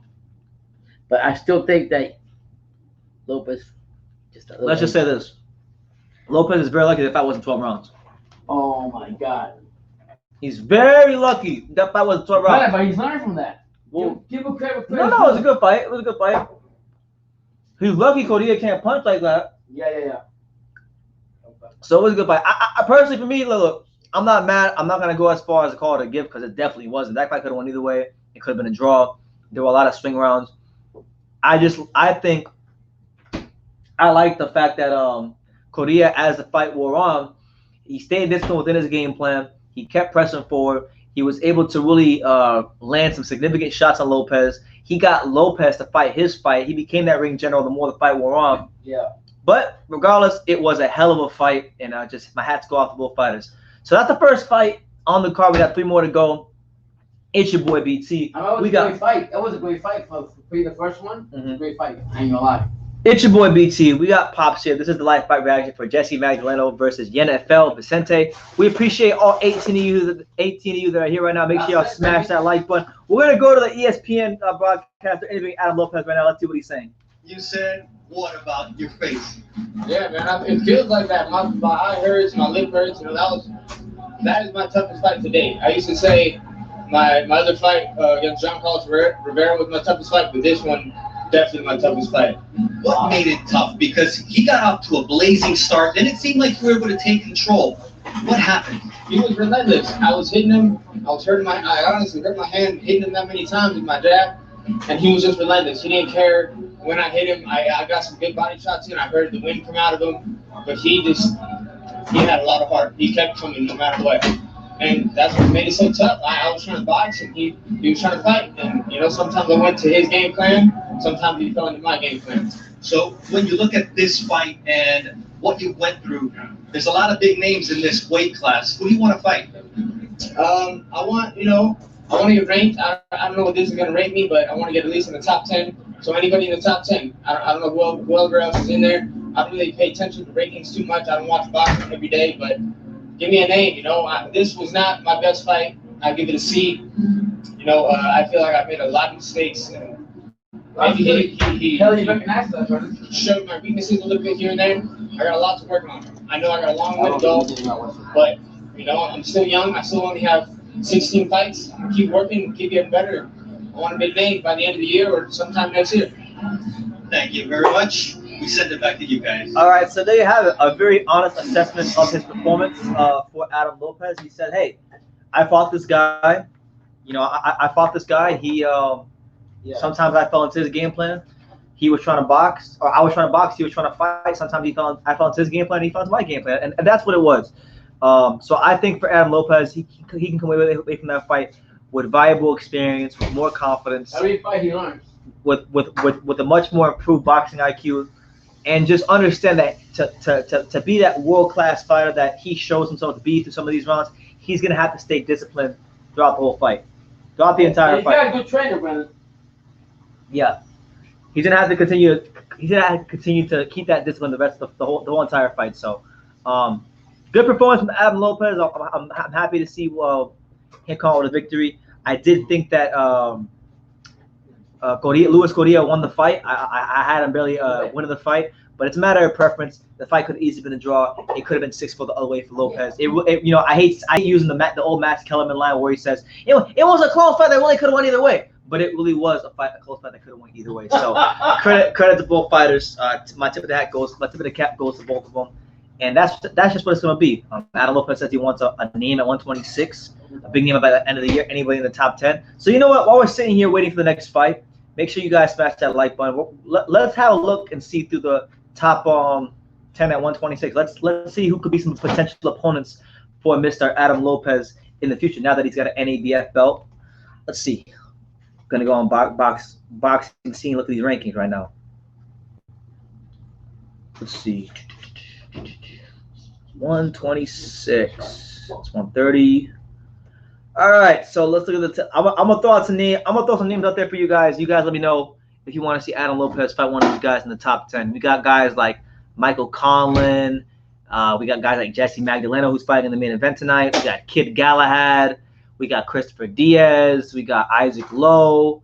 We got Tug Nyambar, who good fighter. We got Ruben Villa. Out of all these guys, I would say for me, the guy I would want I'd like to see Adam Lopez fight the most, and I think it's very doable, is probably Michael Conlon. Michael Conlon's. You think so? I want to see that fight. I think it's a style that'd be good for him. Yeah. Conlon's a technical fighter. He's not really like a Luis Correa who comes forward and wants to fight. It's actually the kind of fight where if his boxing skills are up to par, he will beat Michael Conlon. But I'm not so sure that top going to throw him in there with a Conlon because they got big plans for Conlon. They want to make sure they protect him as much as possible. So I'm not so sure. And you also got people like Julio Ceja. That could be a good fight for him. Another guy who's pretty much Luis Correa on steroids. He's a much more rugged fighter than Luis Correa. That could be another good test for Adam Lopez. That'd be a good style for him. So there's definitely some names in there for Lopez. Let me see. Yeah, Conlon would be good. The two names I like the most are Conlon and Julio Ceja. Those are the two names that stick out the most. You got one guy in Conlon who's a more of a technical fighter. Like Lou said, Lou 123 said he hasn't been too impressed by Conlon. I haven't been too impressed with him either. I don't really think he's like the greatest thing in the world. Like he's all that. I don't. But Top Rank does have big plans for him. I will acknowledge that. I think Adam Lopez could beat Michael Conlon, but I don't know if they're gonna make that fight. I have a feeling that they'd be a bit reluctant to make that fight. But for me, I don't want to see him fight a guy like Julio Ceja because Julio Ceja is kind of like a Correa, to where a Luis Correa, I should say, to where he's very rugged. He comes forward. He got that Mexican style. We've seen Julio Ceja in the past beat the likes of I think it was Abner Mares. Who did he beat in the past? What was that Mares? Who did he beat? Hugo Ruiz. He fought Hugo Ruiz twice, beat him the first time. He had that fight with Rigondeaux last year where he came in overweight, and he was giving Rigondeaux hell, and so the referee prematurely stopped it in my opinion, and I thought he was beating Rigondeaux. He was bullying Rigondeaux all over that ring. So yeah, man, give me Ceja or give me Conlon. I like those two. Conlon's weak though. You think Conlon's weak? You don't like Conlon? It's not like the guy that's starting fighter. He hasn't impressed you? No. I mean, yeah, for the Irish fan, they love him out, but he's not all that. So you don't think he's the next cash cow boxing? No, not even close. You don't think he's the next Conor McGregor? Not even close. Hey, it's funny. I'm gonna do a video. Michael Conlon is the next Conor McGregor. What you think? Not even close.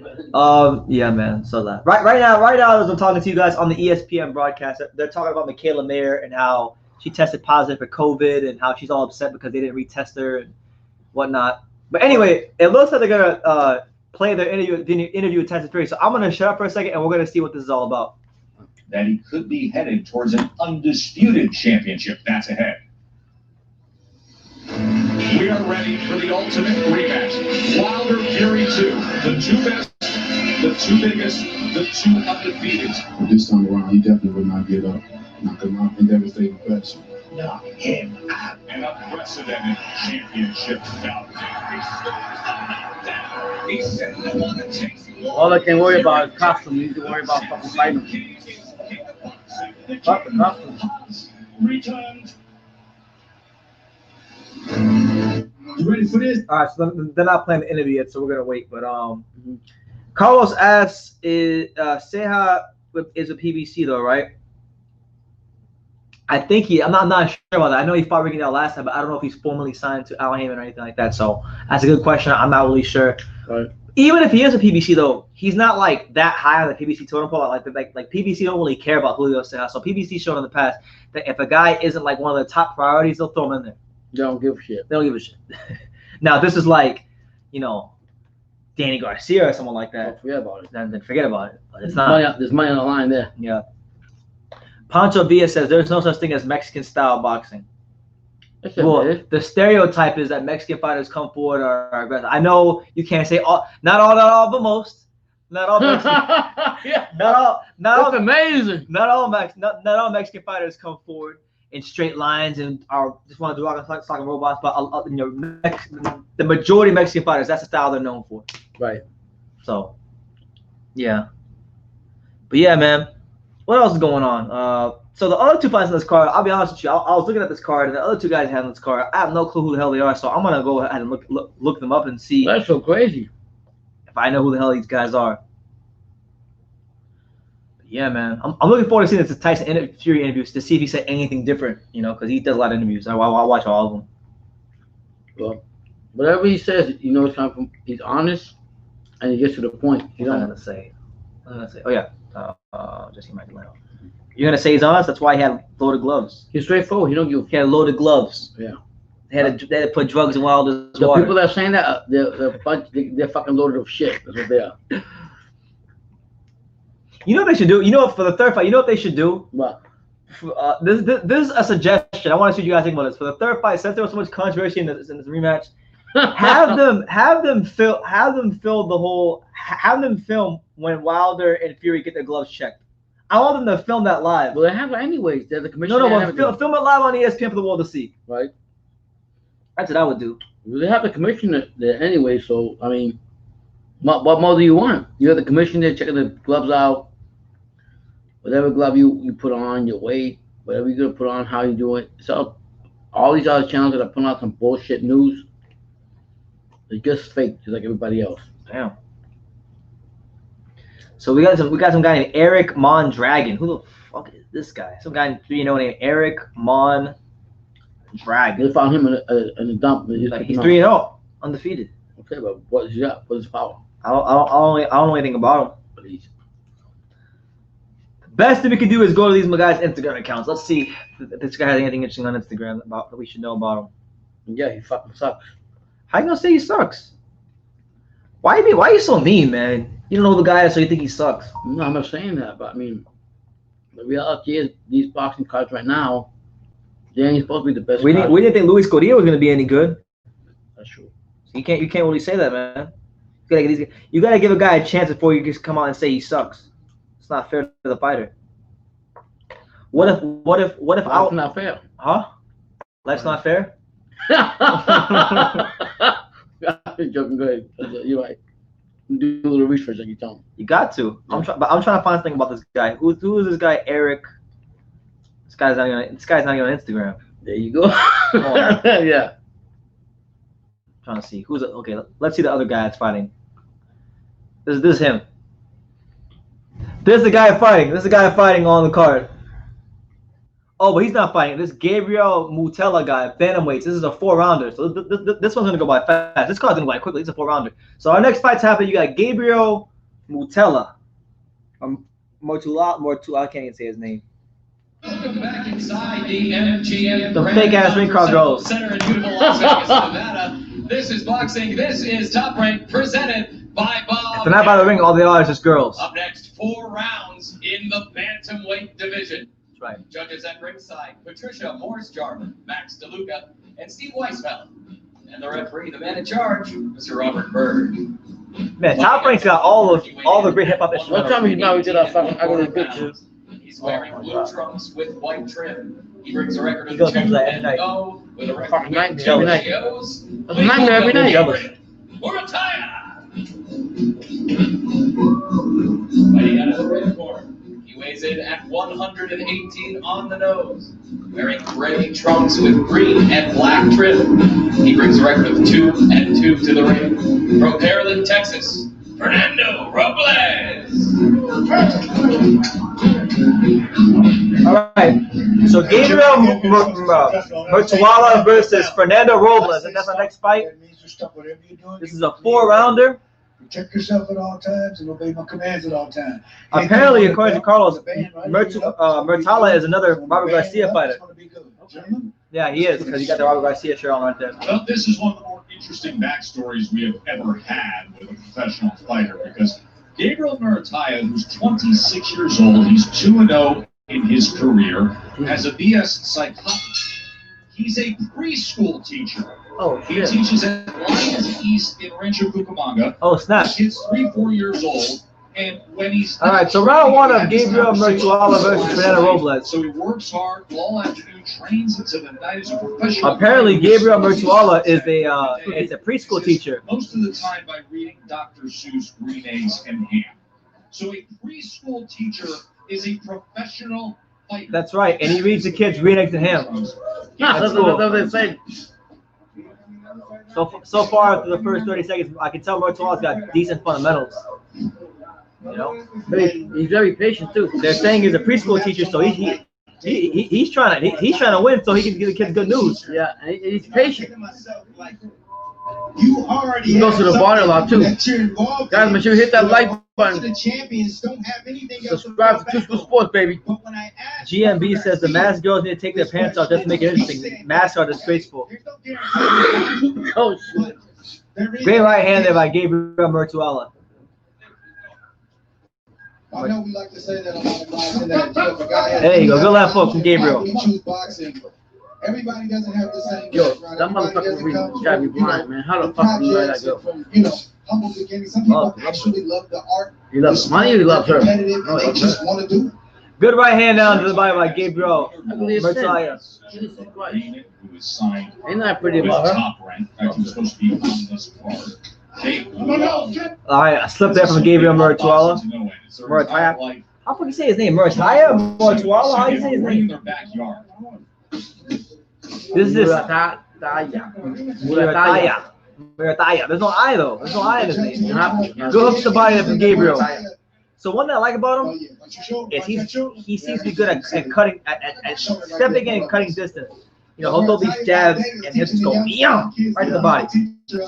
Not to hit, and by night he's being taught how to hit and to hit to make money and make a living. Who are you putting your money on? I mean, so far I would say Gabriel Muratuala. He looks like the stronger of the two fighters. He's stepping. He seems to be the more loose of the two fighters. And there's only a 4-rounder. And he's going forward a lot too. There's only a 4-rounder. So Wow! he just dropped him. Yep. Gabriel Muratuala just dropped him. So, there you go. Fight's over. Yeah, the preschool teacher just got a stoppage in the first round. We're already halfway through the card. There you go. 3-0, 3 knockouts. Gabriel Muratuala. Now he came in off back-to-back losses and a long way off, and he is dismissed here. Muratuala is going to head back to Montana, California. So there you have it. To teach He's going to have some preschool. good news for his preschool I students. guess Dr. Seuss can be balanced. He'd like that knockout on a boat. He'd like that knockout with a coach.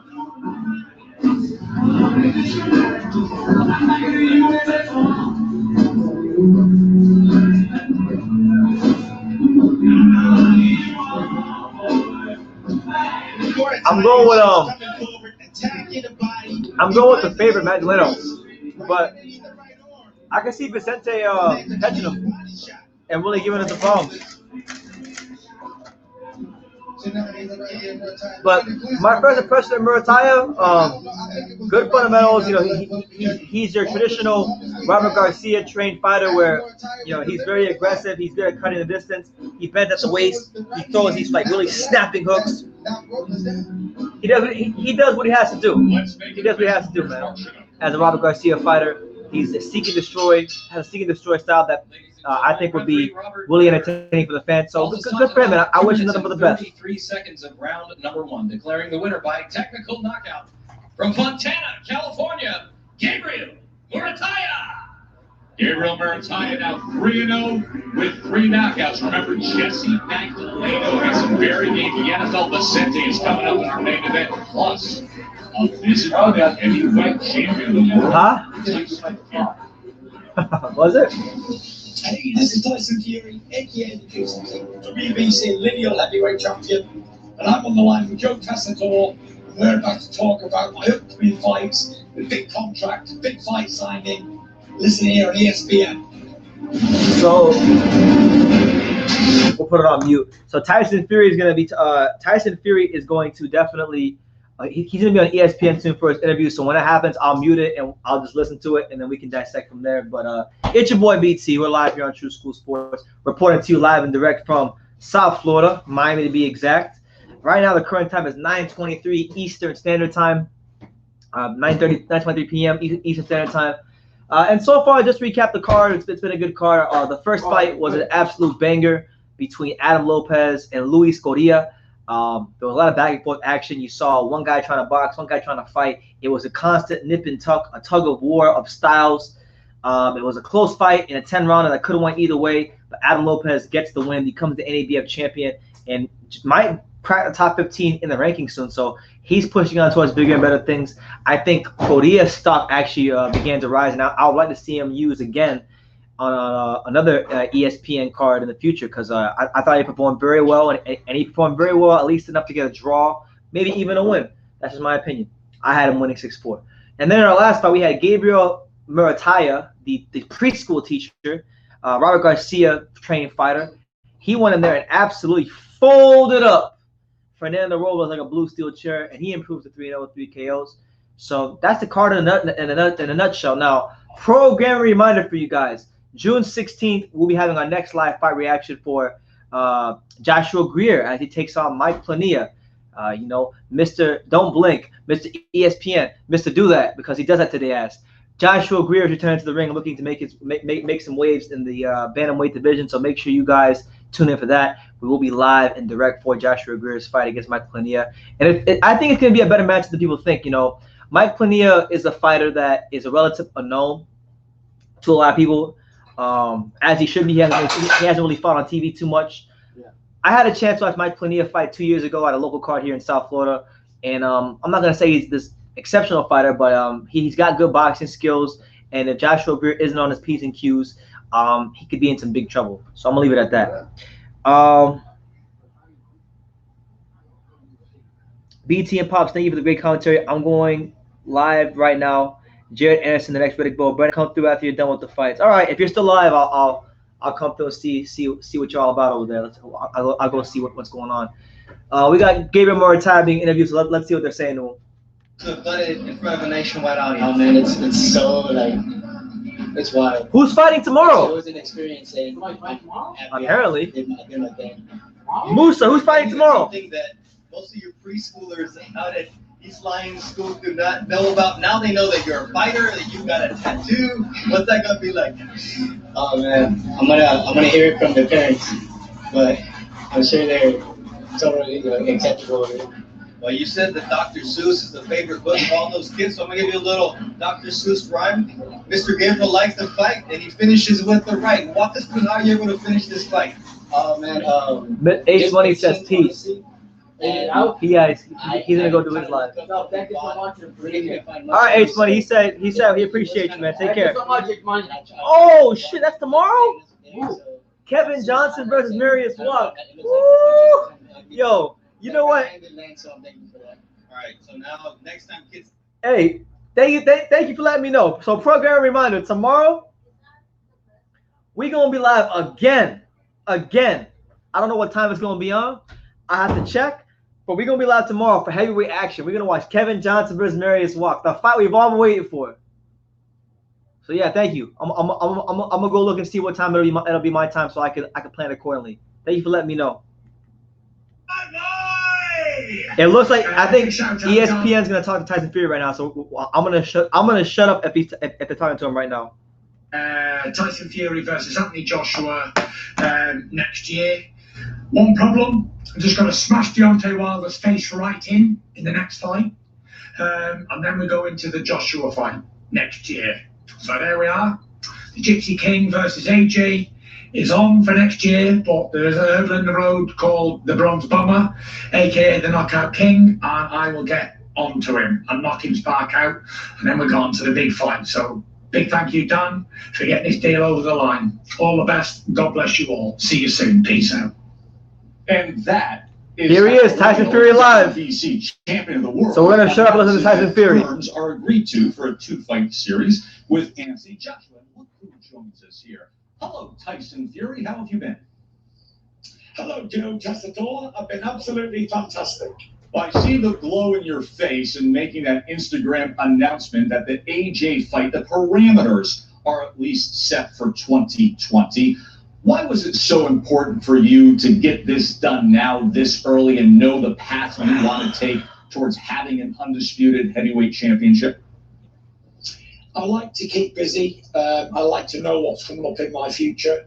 A lot of people say it's a big mistake to book fights in advance, but I never overlook an opponent. I always train really hard, and I always dedicate to the fight I'm about to fight, not someone I'm about to fight in the future. So I will never take Deontay Wilder lightly, because I know what he holds in both hands, and I know how much damage he can do if you give him the opportunity.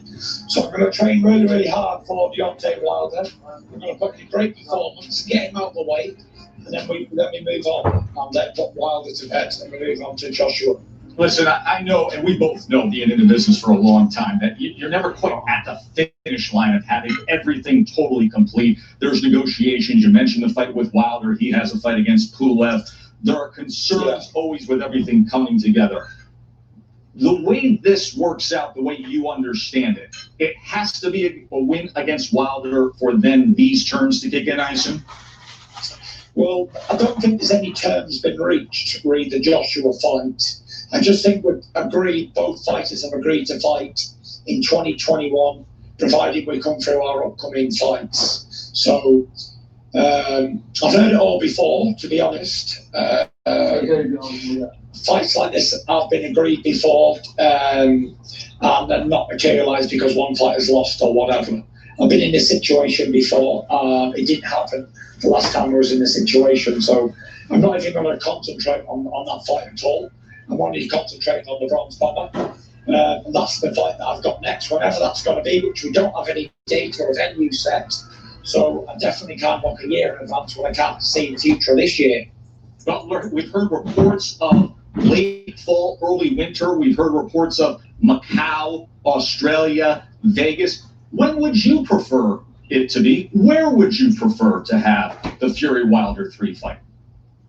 Well, I prefer it to be this Saturday, and I prefer it to be in the home of the Gypsy King, Las Vegas, Nevada. Do you have concerns, Tyson, in watching AJ and the way he obviously got beat by Ruiz in a shocking upset, and then was extremely cautious and conservative, didn't exactly extend himself and look well polished in regaining the belts against Ruiz? Do you have concerns that he could possibly lose to Pulev? I think he's got 2 mandatories, actually. I've read in the paper today that both mandatories are saying that they want their fight. He's got the IBF mandatory in Kubrat Pulev, who's a tough challenge for anybody. He's also a fellow top-ranked ESPN guy, a very tough guy, very good, well-schooled guy. And then he's also got Alexander Usyk, who's a slick southpaw boxer, who's a WBO mandatory. So, by no shadow of imagination, has he got any easy fights for him, just like I have myself with Deontay Wilder. So it's a bit early to say anything's definitely guaranteed to happen, because as we've seen in heavyweight boxing before, Andy Ruiz was a standing opponent 2 weeks' notice, and he ended up knocking Joshua out while in the party and taking his undefeated record. So nothing's a guarantee, nothing's certain in life, especially not in boxing. Tyson, you're new normal now, and I said it to you just before we went on this interview. I mean, you're at the weight you were when you beat Wilder. This is your new norm, to stay fit, to stay healthy, and feel good. 275 pounds, you were right around that when you went into the ring at the MGM Grand back on February 22nd. I want to ask you this.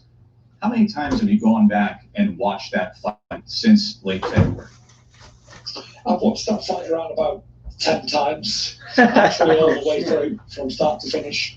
But I've watched the highlights quite a lot, because I like to examine the work that I've done in some fights. And in that fight, I wanted to look at Wilder and see how he was coping with different things and different scenarios. And I've really broke it down over the last 3 months. Hence, I've had nothing to do. And it was just every single part of it, I was just too good for it in every department, whether it was long range, inside, hooking, punching, hitting the body, anything. I just outmatched him. And this is the difference in a match fit Tyson Fury who's kept busy, and Tyson Fury's had 3 years out the ring.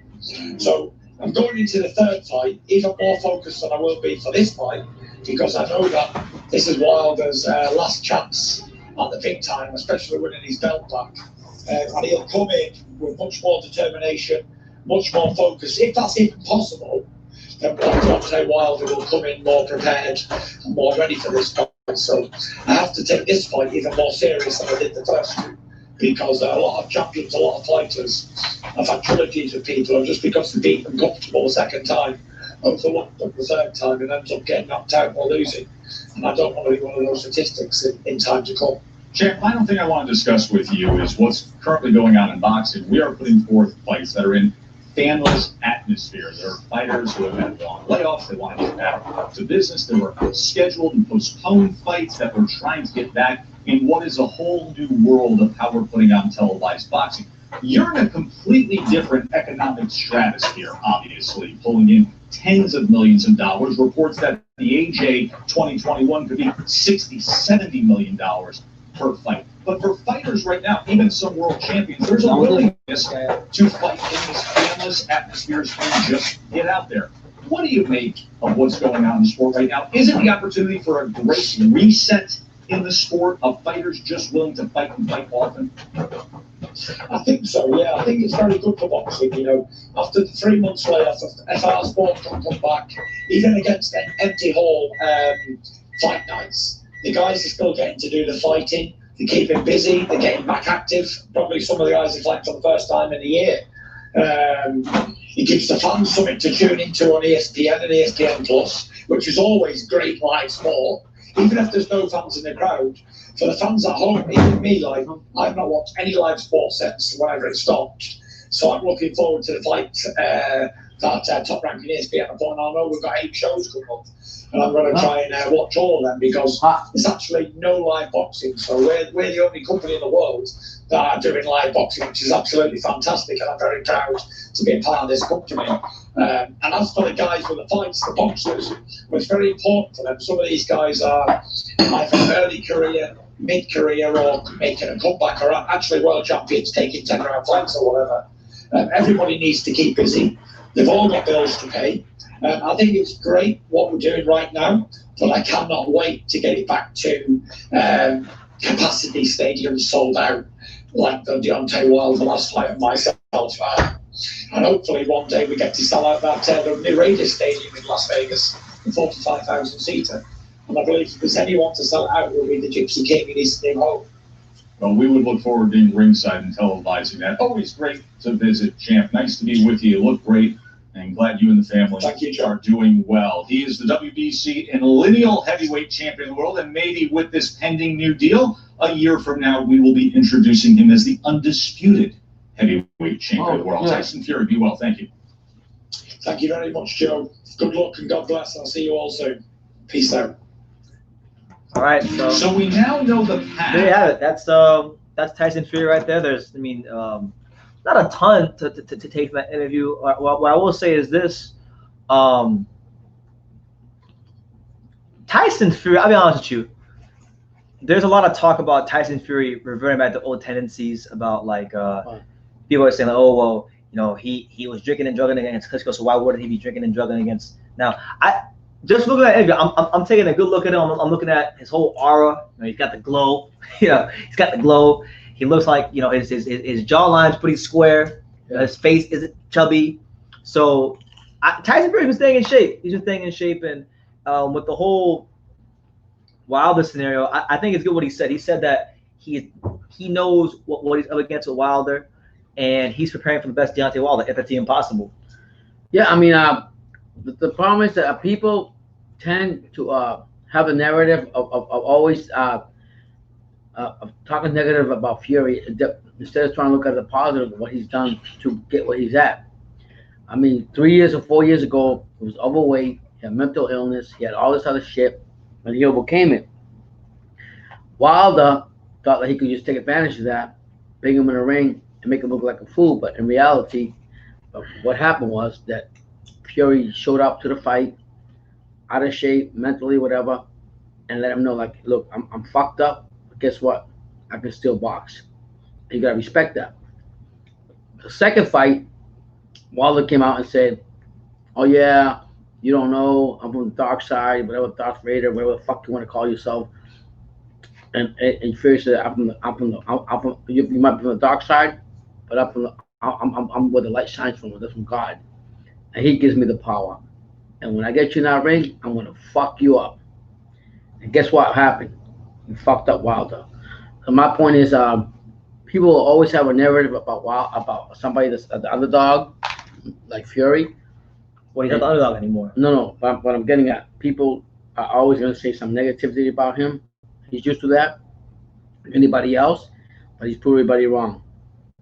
And make no mistake, the third fight, if Wilder doesn't make no adjustments, not just fucking having somebody cheering him on from the corner.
So it came in. Comcast trying to get us beat, But I was saying what I was saying before I was so rudely interrupted by our Comcast was that Tyson Fury, I believe, has graduated to the next level of maturity. Like he's training right, he's eating right, he's doing all the things that he wasn't doing right early in his career. And if you think he's gonna fall off because he's gonna beat himself, you got another thing coming. His first fight, he came in at 275, and he's at that weight right now. So what's happening right now is that his body is getting used to carrying that weight around. And I think a Tyson Fury who's comfortably walking around at 275 dangerous. Is extremely, extremely deadly and dangerous. By the way, guys, I muted the TV when Andre Ward and Timothy Bradley started talking. What the hell did they say? Can y'all let me know what they said? Because I want to see what people can take out of context and use to spin the YouTube channels.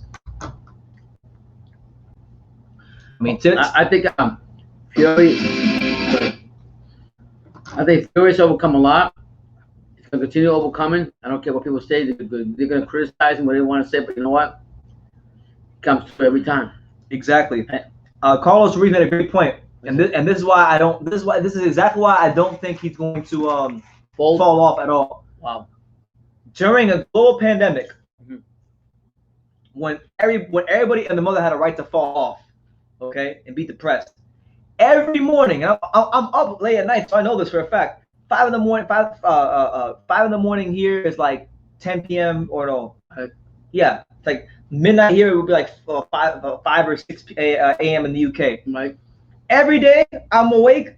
This man's going live on Instagram working out. He maintained discipline. He maintained the consistency to keep working out day after day, month after month, and he didn't lose that. So if he can maintain his discipline during the coronavirus pandemic, you best believe when now that boxing is going on and he has that adrenaline from the sport being back, he ain't falling off. I mean, it's beautiful to see consistency. Consistency.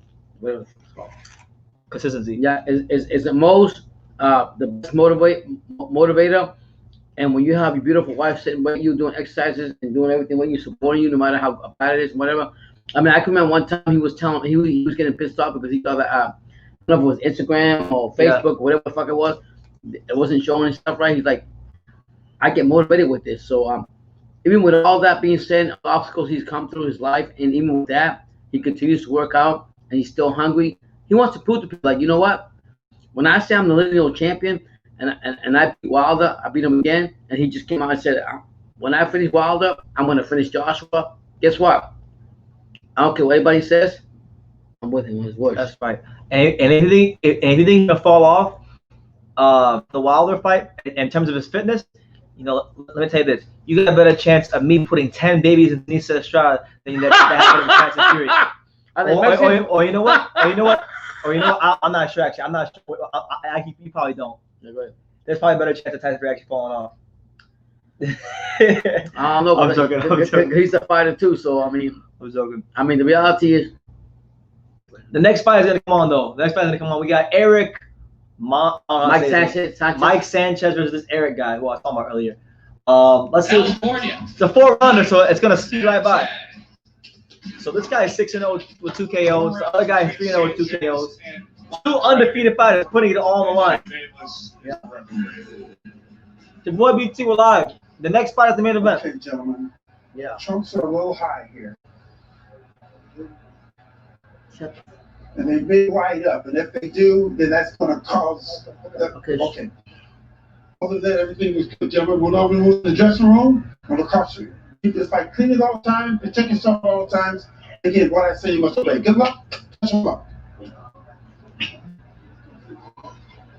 Yeah, I think Fury's gonna overcome. He's gonna make a statement when he beats the shit out of Wilder for the third time, and he's gonna go forward. He's already focused on it. The third time. He went away when he was 16 years old, got out when he was 18. All right, so round 1 of Mike Sanchez versus. Boxing has helped him turn his life around. We got Southpaw versus Orthodox matchup. Sanchez in the green trunks, Mondragon, I don't know how to say his name, in the blue trunks with the LA Dodgers logo. Sanchez is trained by Freddie Guerrero, who lost both Andre Ward and Tim Bradley in the amateurs. Yes, he has. I fought that man. There you go. Oh! Shit, big uppercut from Sanchez on Mondragon. Wow. Mondragon got dropped by uppercut. Beautiful uppercut from Sanchez. All right, he gets up at 8. Knocked down here in the first round. Mondragon, mad as hell. The hell yeah.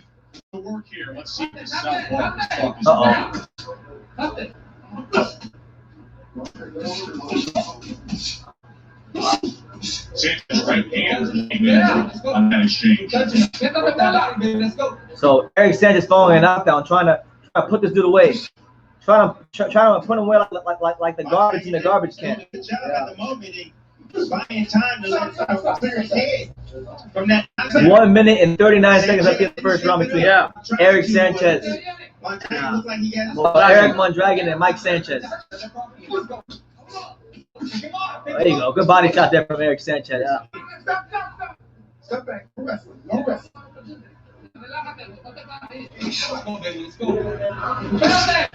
I actually like Mondragon's style of fighting. Forward, moving. The guy in the blue? No, the green. That's Sanchez. I like Sanchez, man. I know that when I first came out. He's doing a good job too. Weaving. Move his hips a lot. Always looking to set up angles. At least in this fight. Yeah. It's funny too because oh shit! Eric Mondragon drops Mike Sanchez. Oh man, it's a good fight, man. Jesus Christ. So one knockdown apiece. Well, you can't win. Great fight. They're both undefeated, right? Both undefeated. Both got dropped. Wow. 37 seconds. I still got my drag though. I mean, Sanchez. That's what happens when you get overconfident. A hurt fighter is a dangerous fighter. And Mondragon loaded up on that right hand and caught Sanchez as he was walking straight in. Wow. Eric Mondragon wants some smoke. Good right hand to the body. Oh, he's throwing punches with conviction right now. Yeah, the body. This ain't like freaking He's throwing sledgehammer. Gordia and Lopez. These guys actually got some thump in their hands. These guys got real punch power in their hands. Look at both Mexican fighters, I think. Wow.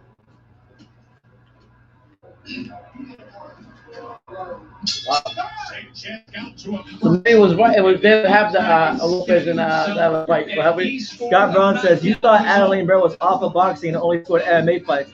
Bird is back and ready to hand her boxing score. Fuck that bitch. Fuck that bitch. What do you No team, bitch. What do you call it?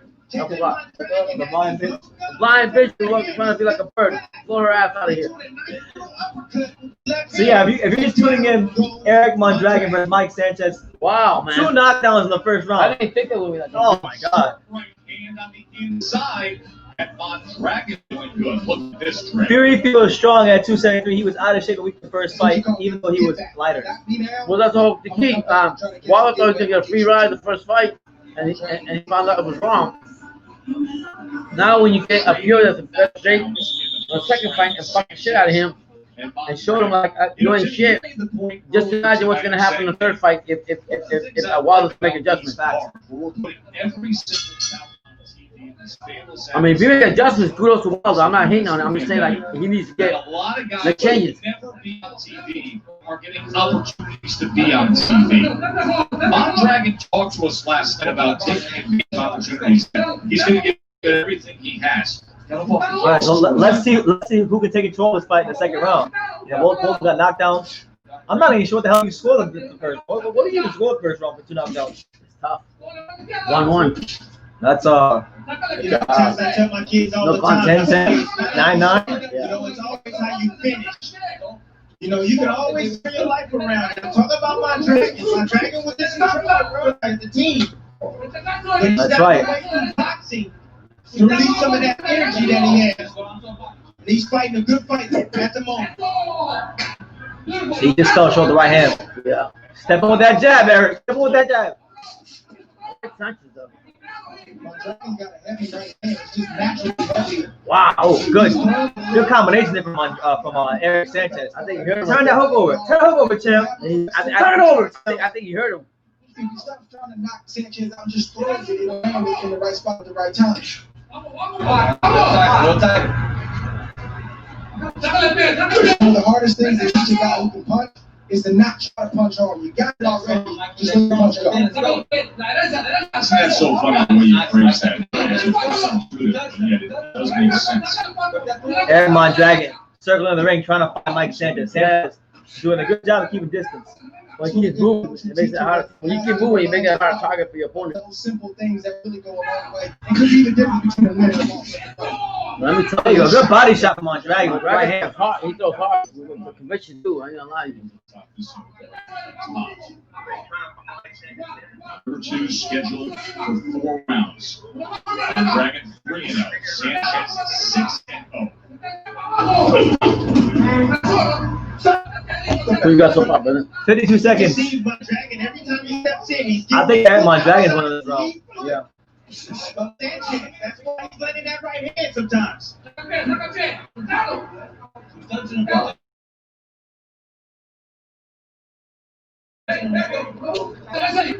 a good fight, though. I ain't gonna lie. Look a fight.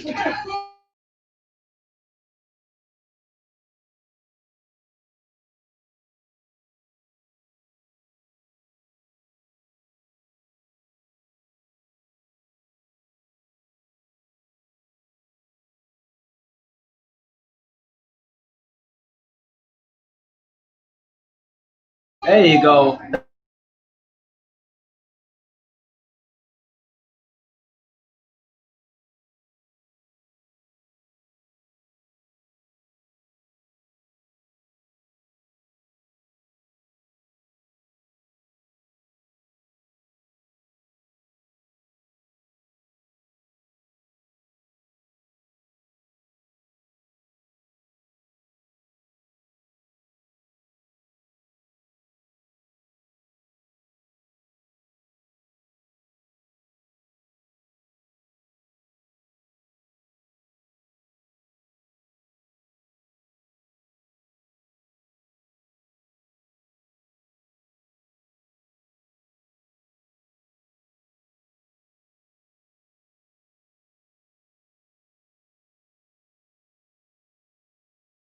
back to Top Rank Boxing on ESPN. All right, so we're back. Love that guy. I'm here in the Top Rank studio in Bristol, Connecticut, and you see Dre and Timmy and Mark and their home offices in Bernardo. The only one of us, our ace reporter ringside there in Vegas. And of course, Dre has his home office framed by every championship belt known to man. Here we are at Looks good, Dre. third round, 3 or 4 round. I love the artwork of you defeating All right, Magdaleno there. I believe I love artwork. lose to the week, Timmy. 8 years ago this week was your win over Pacquiao. Of course, Mark Kriegel has written most of the books that are on the bookshelf. All right, so round 3 of what's a wildly entertaining fight between Mike Sanchez and Eric Mondragon. In the first round, I mean, you could make it a 10-10 round. I mean, yeah, legit. The first round could have been a 10-10 round. The last round, I gave to Eric Mondragon. I thought he was landing the more significant shots. Or the aggressor going to the body. You know, Mondragon has to even the playing field because, you know, in a 4-round fight, if you get knocked down, you got to come back and you got to win the next 3 rounds convincingly. You know, so he evens the playing field. Because if you don't Who you got winning? you're going to lose Eric. the Blue trunks. You go hard, right? Oh! A big right hand. Jeez, that guy's strong, man. Who, Mondragon, he's a yeah. strong guy. He's sturdy.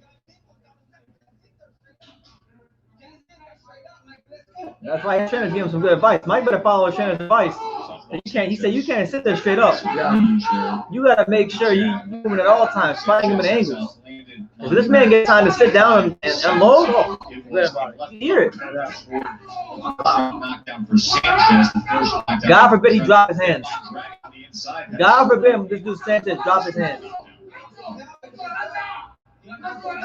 great Use jab. that jab. Use that jab. Trying to gauge on distance and playing their attack at the moment. There you go. Wow, he goes hard. He's using good variation of punch to hook on, to throw a jab. He's Yeah. trying to get range. No, he's just doing the same combination. You throw a jab, bang, bang, come up top. Finish him that way. He was serving himself well. He could just pick up the jab just a little bit, blind Sanchez, and then come with the big right hand. There you go.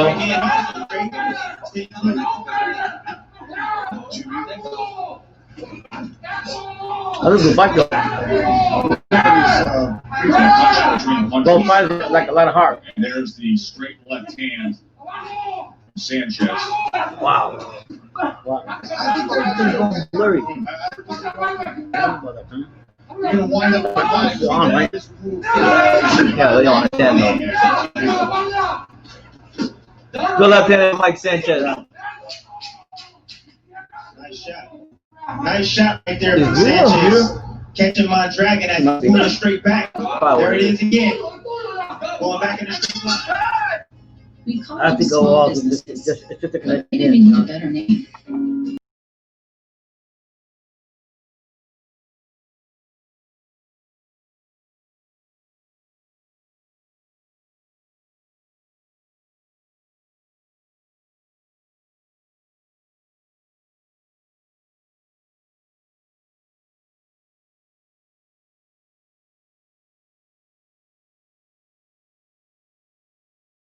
We think you and your oven use No, a break. I never had that problem. Running at 450 Never. degrees, and your pizza stays But I'm back. to your table. Use contact. Yeah, my bad, guys. The internet connection in my apartment is horrible.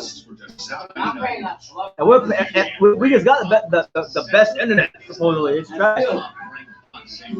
I don't know. Everybody out there. I'm doing the best with what I got. Everybody involved in top rank. So many people in the But operations of the final round of Eric Mondragon versus Mike Sanchez. First round was a classic. Be able to bring the sport back. And tonight, it is paying off. We had a really good first fight tonight. This card is leaps and bounds better than the last one.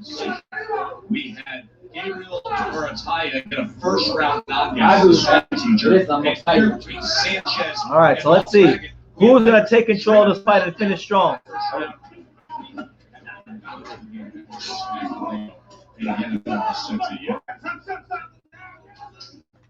Round number 4. Final round. Oh man, see, that's a shot right there. Where this guy has to make sure at all times his hands are up. Yeah, he gets through his overhand right. Well, I mean, my dragon, he's a hard hitter. When he throws his punches, he throws them with conviction. Warehouse. He don't worry about the points. He's trying to hurt you. He's been working about 5 times a week, so it's been very stressful. And you're balancing all of that. Wow. Training as well. He's hitting hard, but you're fucking hard punches when you spar with you. I spar with him, I have to run away. Well, my third one dragon more during this round is taking his attention. The last guy he didn't want to spar with him no more. We won't say no names. Yeah.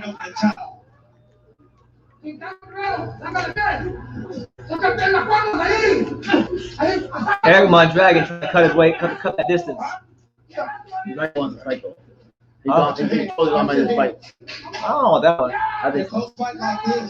Might be a draw. Ain't no draw. Oh, a big right hand there from Mondragon. He's hitting hard, man. I like this guy. There you go. He's getting off first, landing, shot to clear. He keeps up. He's gonna be on a way to a win. Even when they're not punching, He won this fight. Punches look good, but I think those hard punches took his soul. Time again with close fights like this. Attended for Mike Sanchez. More of that. Yeah. Myself and Adelaide Bird will be judges for There this you go. round. Oh, Adelaide Bird is here. Is judging the fight. Oh, how funny. Her husband in here. Fuck that blind bitch.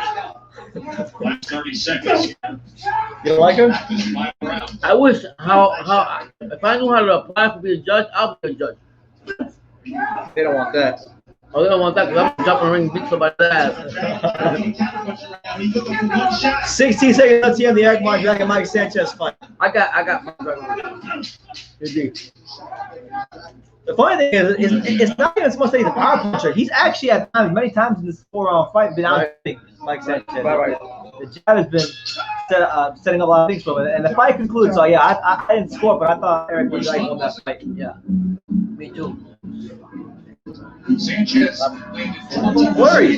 His total punches. He threw 4 punches. That's all.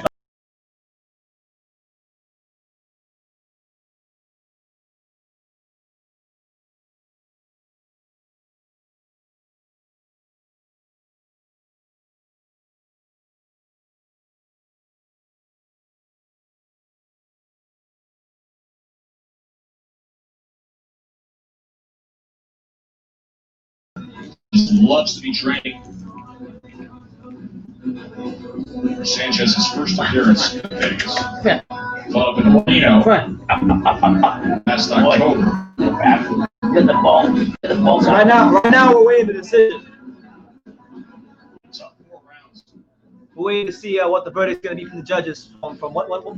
Yeah, I wasn't surprised if this fight is a Blind draw. bitch. 2 knockdowns, both guys really, no one really I separated think, himself. yeah, y'all smash the comments down. Y'all smash the like button down below. Drop your comments as well. Main event is next. Jessie Magdaleno. Sitting there, you got Sanchez. The rebound for him. Happens in a round, and then Mondragon does just the same thing. So, that balances itself out. And then it comes down to taking a peek at rounds 2, 3, and 4, where you made the point in terms of body language, in terms of who looks like they're being the aggressor. It was Mondragon just in terms of stylistically. It all depends on what the judges want to see. Those were close rounds, but Mondragon, especially after he knocked down Sanchez, he just looked like he kind of had the edge, and I think the judges will probably see it. Yeah, win the decision. Sanchez was in it the whole time. We'll see you win. It was a good fight, though. He continued to fight, but Mondragon, he was the boss.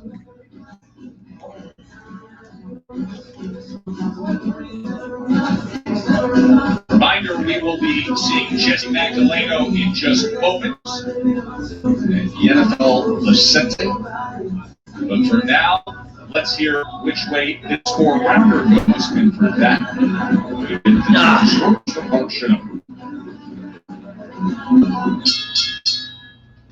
Ladies and gentlemen, here inside MGM Grand Conference Center after 4 rounds, we go to the scorecards.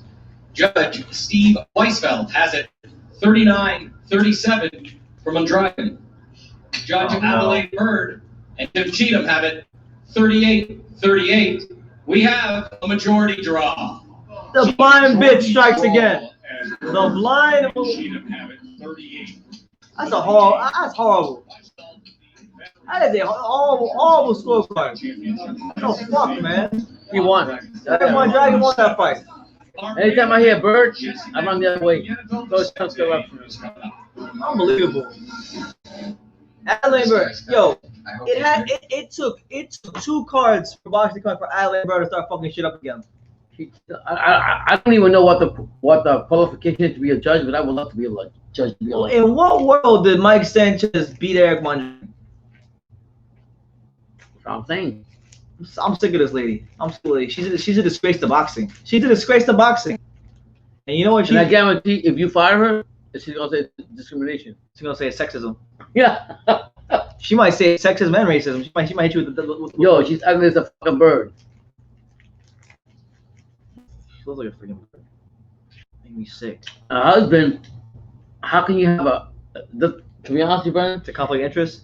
You have a mind. How can you have a husband refereeing a fight? No, I'm saying whatever fight it is, and then you have your wife being the judge. Hello? What's going on here? Yeah, I don't know. But anyway, we got the main event moments away. Jessie Magdaleno taking on Vicente, Vicente. It's a good test for him. It's a big, important fight for his career as he tries to position himself towards a featherweight title shot. Either against Shakur Stevenson or Gary Russell. So it's big for him. He needs to win this fight. I have for Jessie. He got beat by I think Dog Bo. Whatever his name is. He got beat by him, so this is a rebound fight for him. He's got to come out here and show the people that, yeah, I want to come back and be champion again, and do it in a convincing way so we can get the opportunity, like BT said. Right. Absolute facts. So, yeah, it's your boy BC. We're live here. The second installment of live fight reactions for the Top Rank Boxing is Back series. Hit that like button. Make sure y'all smash that like button like you're smashing your ex-girlfriend, or maybe even your curl girlfriend, close. But either way, smash the like button, support the channel. Make sure you subscribe if you haven't done so already. Super chat if you feel led to, drop this kid a super chat like Johnny Boy would say. Yeah. Drop the kid a fucking super chat. You only got some of this. Bullshit Mr. J juice. Hey. You ever see this juice? This bullshit juice they used to give you in school? The Mr. J welfare juice. Mr. J with the boxing gloves on. My mom said he only likes the boxing gloves. Unbelievable. And I thought Limbe, ISIS, Limbe, with the hook. Shout out to Mark from Around Box Talking News. He says, Brendan, I heard you and the guys were talking about pound for pound ring card girls. Hold on, man. Ooh. Let me refresh. Hold on.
There we go. Let's go, champ. About time. Let's do this. So, Mark, you mentioned Angelica Anderson. You know what? I'm not really sure I know much about Angelica Anderson. I'm going to Google her for research purposes. Let me see. Angelica Anderson. I'm not really sure I heard of her. Ring card girl. Let's see what this Angelica Anderson chick is all about. All right. So apparently, I think she's an MMA chick. See, this is her, Ring Cargo, Angelica Anderson. This is. Oh, so that's what you like, Mark? You like that? She's nice. She got a little tattoo sleeve on. She got too many tattoos for me. You see? She got too many tattoos for me. I can't see. Let me see. This is her. Wow. Shit. She's nice. What? I like Samantha Kamiko. I'm sticking on my take. Samantha Kamiko's pound for pound #1. That's mine. What was that one? Let's Samantha. See, we're doing all kinds of research here on True School Sports. You don't know Samantha? You don't know Samantha Kamiko? No, I don't know that. You've seen her before. You don't know her name, but you've seen her before. I don't care about that shit. Ring girls or whatever. Oh, there's her right here. Look. This is her. That's from the left. Oh, no, I take it over that girl. Yeah? This girl beats her. That's her. Oof. Yeah, I'll go with Samantha. Yeah, me too. So, any other votes? I don't know. Y'all let us know in the comments what you think. But we're moments away from Jessie Magdaleno versus Yenifel, Vicente. You know, Vicente trying to upset the apple cart tonight. He's a come forward action fighter. That's an experienced fighter. He's actually never won any of his big fights. He lost to Chris Avalos. He lost to Tremaine the Williams. guy? Yeah. He's like 32 or something. Yeah, but all the fights that matter, he lost. Wow. So we'll see, man. We'll see.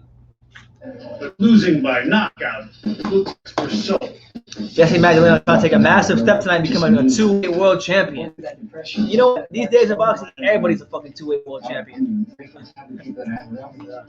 For 11 months, he was that. You know, Najee was a two-weight. I know he's two-time. He was not good. He was a champion at welterweight twice, I think. First time back, Oh, yeah. the guy didn't want to fight. But The second, or third, he needed a dozen stitches, but it was blood well spent. once again, in case you weren't here earlier, the next live fight reaction will be June 16th. Joshua Greer versus Mike Padilla. Mr. Do That. We're talking about Josh Greer. I was a big fan of him, but the last two fights, he's really disappointed me. I'm still a big fan of him. He's not really showing me a lot. Stop hating on Mr. Do That. He needs to go ahead and forget about that fucking Don't Blink shit. He needs to get serious. Well, he's not Don't Blink anymore. He's Mr. Do That. That was Nick. What?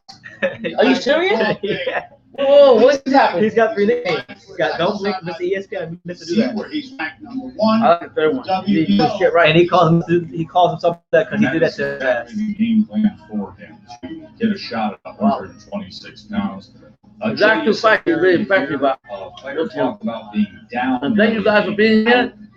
And so many questions that have to be answered, and then you have the visit that we had with him last night, and you understand. So yeah, we're just waiting right now. Magdaleno right now in his locker room just warming up. He's got a story that, it's hard not to root for. You never want to see a guy, even in the sport of boxing, down and out.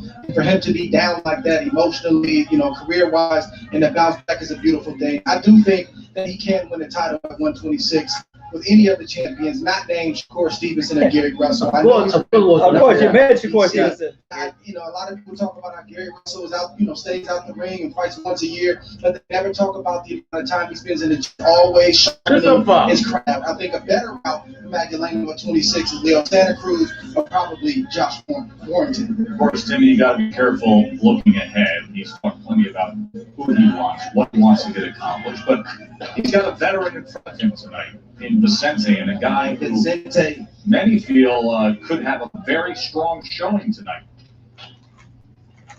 Yeah, this is a type of fighter that fights with a chip on his shoulder. He has nothing to lose, everything to gain. He's coming. He's going to bring the pressure. He has punching power. He's bringing the pressure, bringing the pain on these motherfuckers. Yeah. So we're going to see if Magdaleno can hurt him. Magdaleno is a big puncher. I've been in the ring with him. I know that he can punch, and he can punch really hard with that left hand. So I want to see if he can hurt Vicente. Or Vicente might hurt him with his big right hand. Well, Vicente 28 knockouts and 36 wins. His brother Lou DeBello went as far as to say, listen, I think stylistically this thing's going to match up really well. I think it's going to be a war.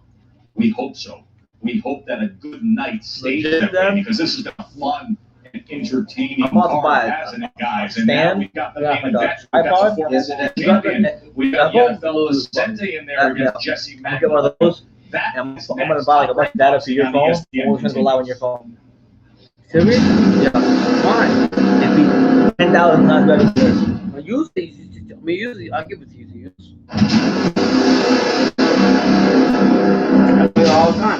Yeah.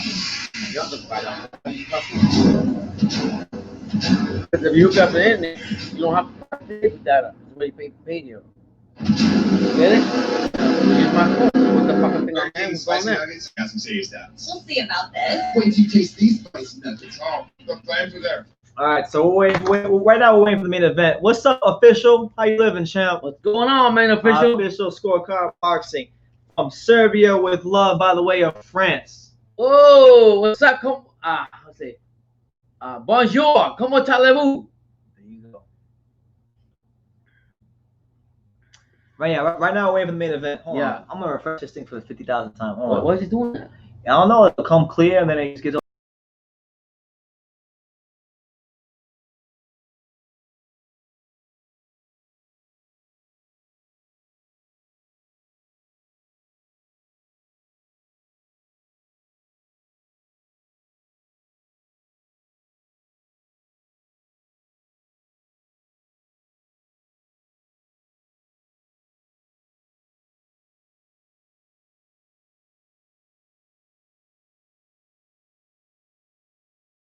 Oh, what friend was it? Want me to make some beans and rice?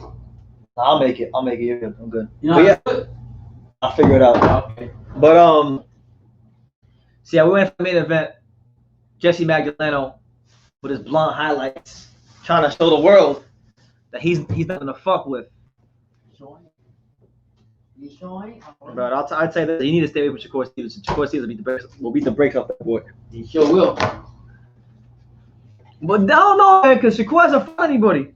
Listen, I feel like Shakur. Shakur beat a dude named Joet. What is what title? He met a Shakur is coming to his own. He's going in. I'm telling you right now. That motherfucker don't make probably, but I'm saying he beat a guy named Joet. Another thing you say that I might agree with you. He doesn't have the same power. But he gets. I'll tell you this. He better not exchange with Magdaleno. You think so? It'll be a short night. You still got Magdaleno over him? No, he'll beat him. But I'm saying if he sit there and make the mistake of trade with him, yeah, he in big trouble. So you got Magdaleno over Shakur? No, you listen to me. Okay, I'm picking Shakur to win. Okay. But if Shakur decides to trade with him, like exchange, go back and forth, rock him, sock him, he's gonna be in big trouble. Don't fight him, be a brawler. Don't be a brawler. Be what he always talks about. Yeah, I'm the best boxer. I'm the most skilled fighter. Be that guy. Yeah. Don't go on there and say don't go on there and grab your nuts and say Newark. Don't do that. No, you can't do that. Newark will fuck you up. No, but I'm saying don't do that Magdaleno if you do fight him. Anyway, don't even do that in this fight with Vicente because that's Vicente's own. Well, what's on Magdaleno now? Yeah. Magdaleno better not do that with Vicente because that's Vicente's only route to victory. He better not do that. That's what I'm saying. At least not until those mid to later rounds. So you catch him with a big shot and you hurt him, then you jump on him, you pounce. But so yeah, we're moments away, man. We're moments away from the main event of the evening. What do you guys think about this new process of boxing where you don't see no fans? This bullshit. Yeah. You got more people in the damn Canino's boxing gym. It's a bunch of bullshit. No. I ain't gonna go into it. Oh, you mean when the fighters are sparring with the masks on? All kinds of shit. I'm not. I just stay quiet. Yeah, I gotta find out that Kevin Johnson. You know, I'm looking at it right now. I gotta find out if there's a fight tomorrow. It's Kevin Johnson versus Marius Wack. Heavyweight action. 2 former heavyweight title challengers going at it. But we ain't nothing about that. I heard about that fight, but I forgot what it is. Kevin Johnson. This guy's old. Man. All right, Yenifel Vicente walking in the ring right now. He's old. When is Kevin Johnson? What time is Kevin Johnson versus Marius Wack? This guy's old, man. Wack. 33. It's not that old. He found a young Jessie. All right, boxing 247. I watch it in Poland. Let's see what time is this fight?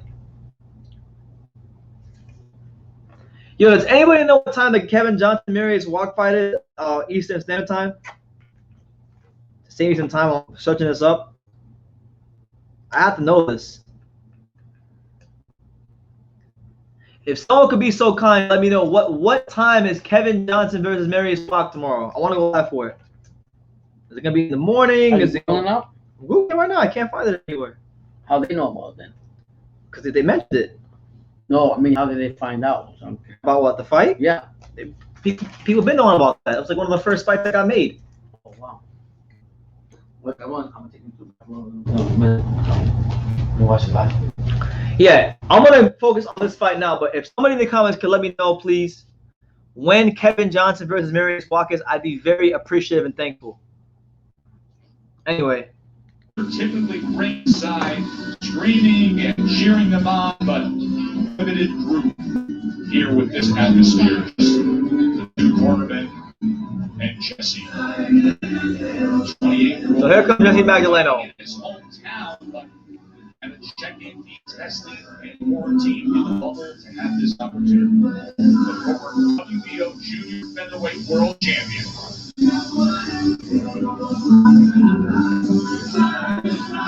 And then great win in November 2016 in beating that defending champion Nonito Donaire to take the belt at 122 pounds. Had the stunning loss to Isaac Dope. And now 2 wins since then. And here's Jessie Magdaleno as now a contending featherweights. 10 rounds between Vicente and Magdaleno. Here's Mark Show.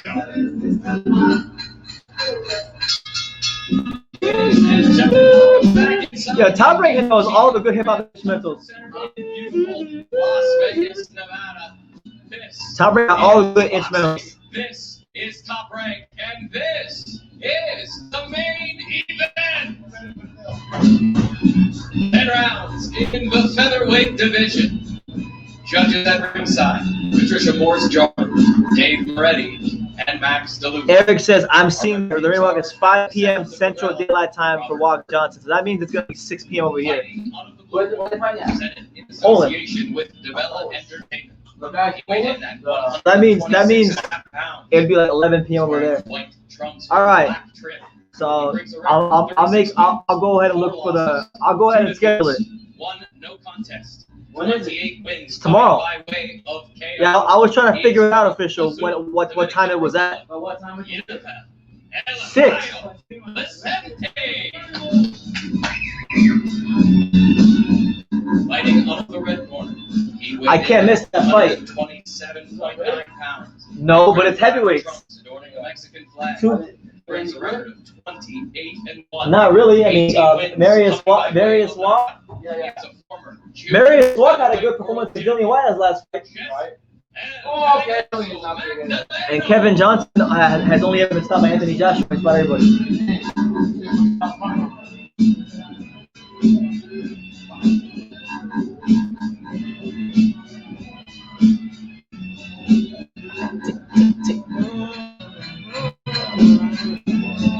Shout out to the bar father, man. He put a good show in this couple of days.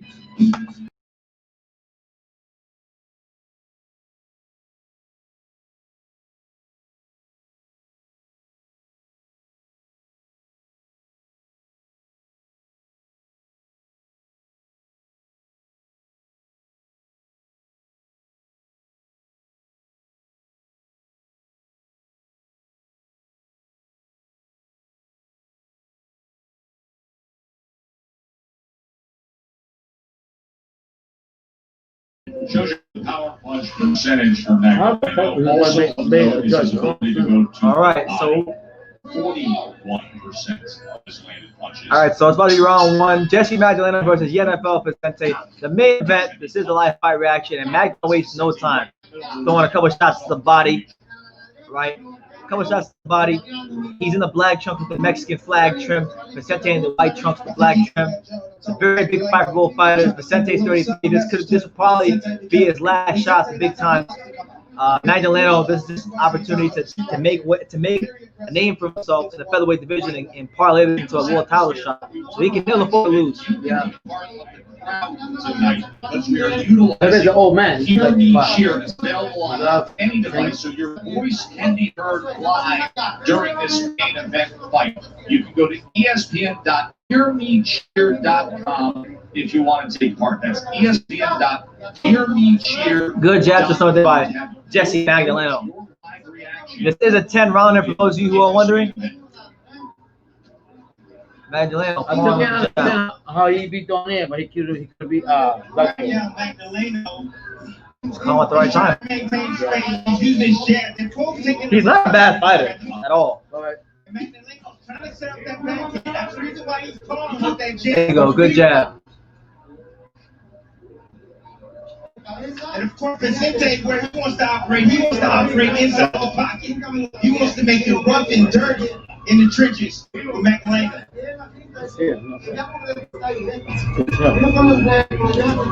Hold on.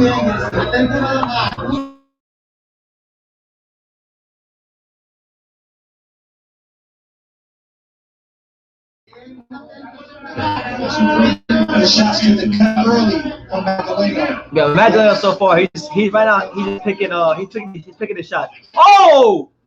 He just dropped him. Vicente came in with a lazy right hand, and Magdaleno hit him with the uppercut, right hook. Put him squarely on his ass. Squarely on his ass. Squarely on his ass. I think it was surprised. Man, and that's what I'm saying. When you exchange Magdaleno, you gotta be very careful because he knows how to place these shots and put them together quickly and swiftly. He's a private today.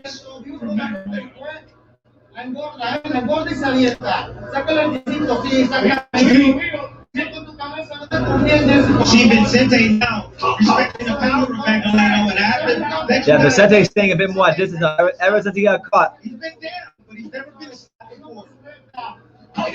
Good jab to start by Magdaleno. 20 seconds left here in round one. There you go. Vicente still looks fresh.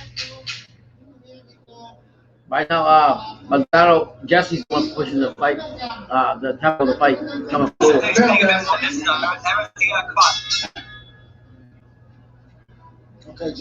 All right, so after 10-8 run off top from Magdaleno. Off top. All right, now we got 3 fights. We got Joshua Greer, a.k.a. Mr. Do That. He's coming back against Magdaleno. That'll be June 16th. We live for that one. Yeah. We got your boy, Pedraza. He's playing Mikel Lepierre. Who challenged for a world title himself. Against Hogan got fucked up. Who is he? Guy that got shut up very soon. Junior featherweight Emmanuel Navarrete is back. After 5 title defenses in just over 1 year, he now delivers again. Emmanuel Navarrete has a 3-fight card week on ESPN.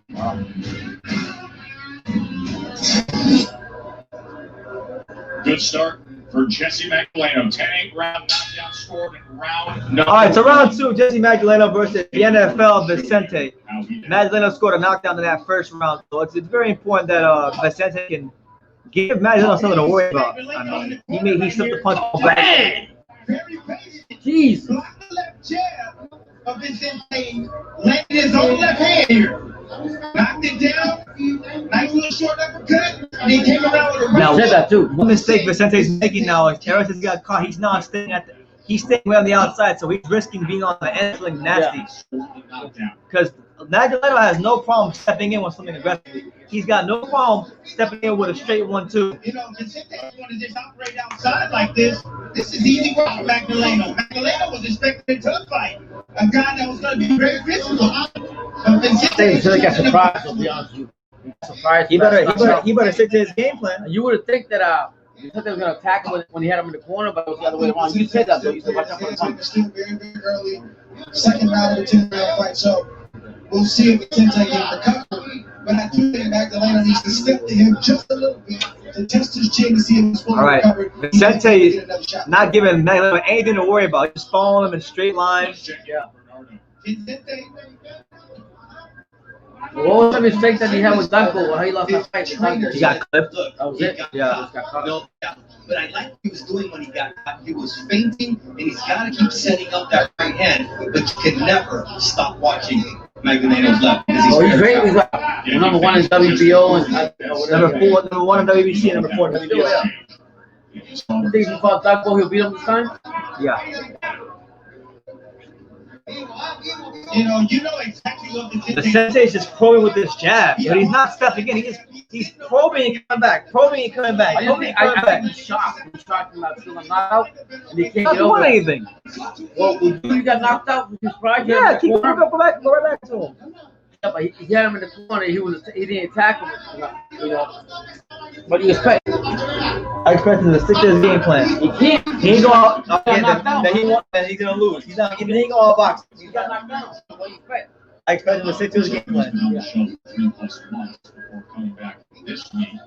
It was interesting. I'm very active. How about that list of 3 fight nights next week on ESPN? There you go. Good body shot there from Magdaleno. I like the way he steps right around him. That's what you want to see. Yeah.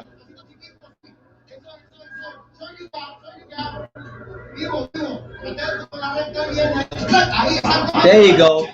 A good straight like down the pipe. And then a right hook, that caught Vicente. That grazed him a bit. Yeah, a little bit. Vicente don't know what to do. Trying to take him out, but he can't. Magdaleno. Having a hard time getting Burger King spicy nuggets. All right, so it's an easy 2 rounds for Magdaleno. Vicente ain't got nothing for him. A damn thing. A lot more things than I expected it to have. They're back. 8 nuggets. Boy BT will live here on True School Sports with Pops. Been a good set, man. Been a good card from Top Rank so far. So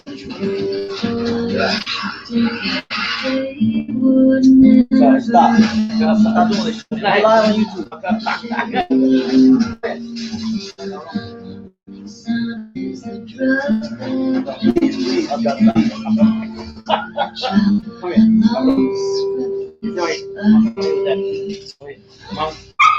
Cabrón, cállate la boca, cabrón. All right, so we're heading to round 3 real shortly. What do you guys think? Drop the comments down below. Really putting this new data plan. What do you guys think of these first 2 rounds so far? Might be my phone, man. It's not your phone, man. It's not your phone. It's just Joe, Tim, and Trey not your with phone. you So here. that's what it's showing everyone. Inside there in Vegas. We all fight Like right there, he should be attacking him. He's not. All right, so round 3, Yenifel Vicente has cut the ring off, but not throwing any shots. He's scared. Well, he just not got knocked out, but he's still shot. He don't want to win that. He don't want to win. He don't want to win. Pack it up. Go home. Yeah, I'm in the Go home. Pack it up. Yeah, I'm in the corner. Pack it up. Let's go home. Yeah, I'm in the corner. He's done. Inside, not allowing him to work. Vicente got where he needed to be, and Magdaleno didn't allow him to work. Magdaleno being Jessie Magdaleno and great feature with Mark Green as we have discussed. Yo. Oh, it's right hand. God. What's he a boxer for? Oh, right hand. He's standing and bolting. Oh, right hand. Like right now, you're seeing why this guy's lost every big fight he's had. All of them. You go vegan, you leave that meat alone, the cheese alone, you will definitely lose weight. I think that knockout or whatever it was, they shocked him. He had to come Okay, come go home then. Boom. Boom. Boom. So he didn't come to fight. Boom. He didn't come to win. He's 32 and nothing. Sucks. You feel strong.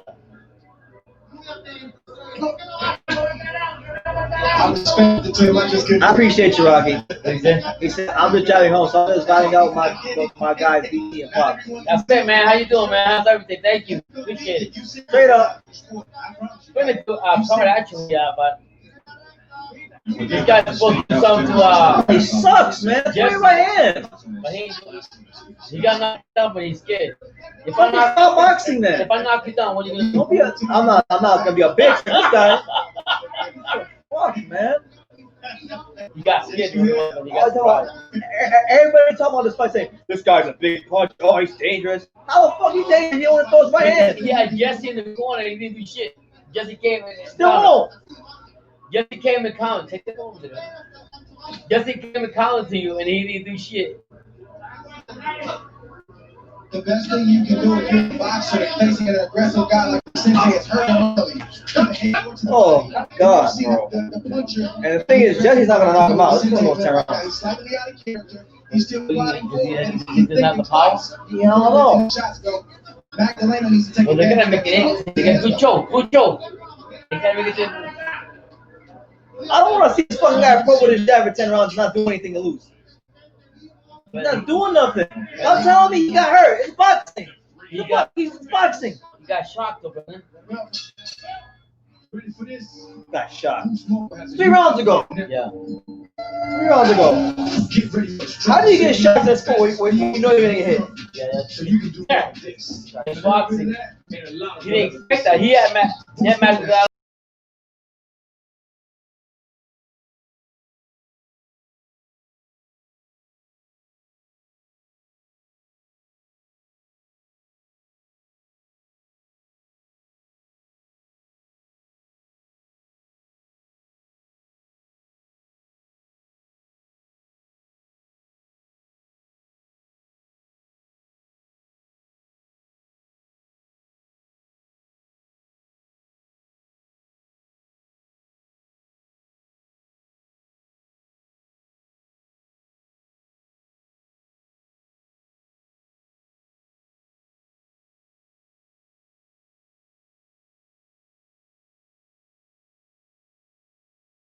I often watch. All right, we're back. Round 4 of Jessie Magdaleno versus this fucking sparring partner. Come on, man. Man, he got scared. I know what you're saying, but Fucking sparring partner.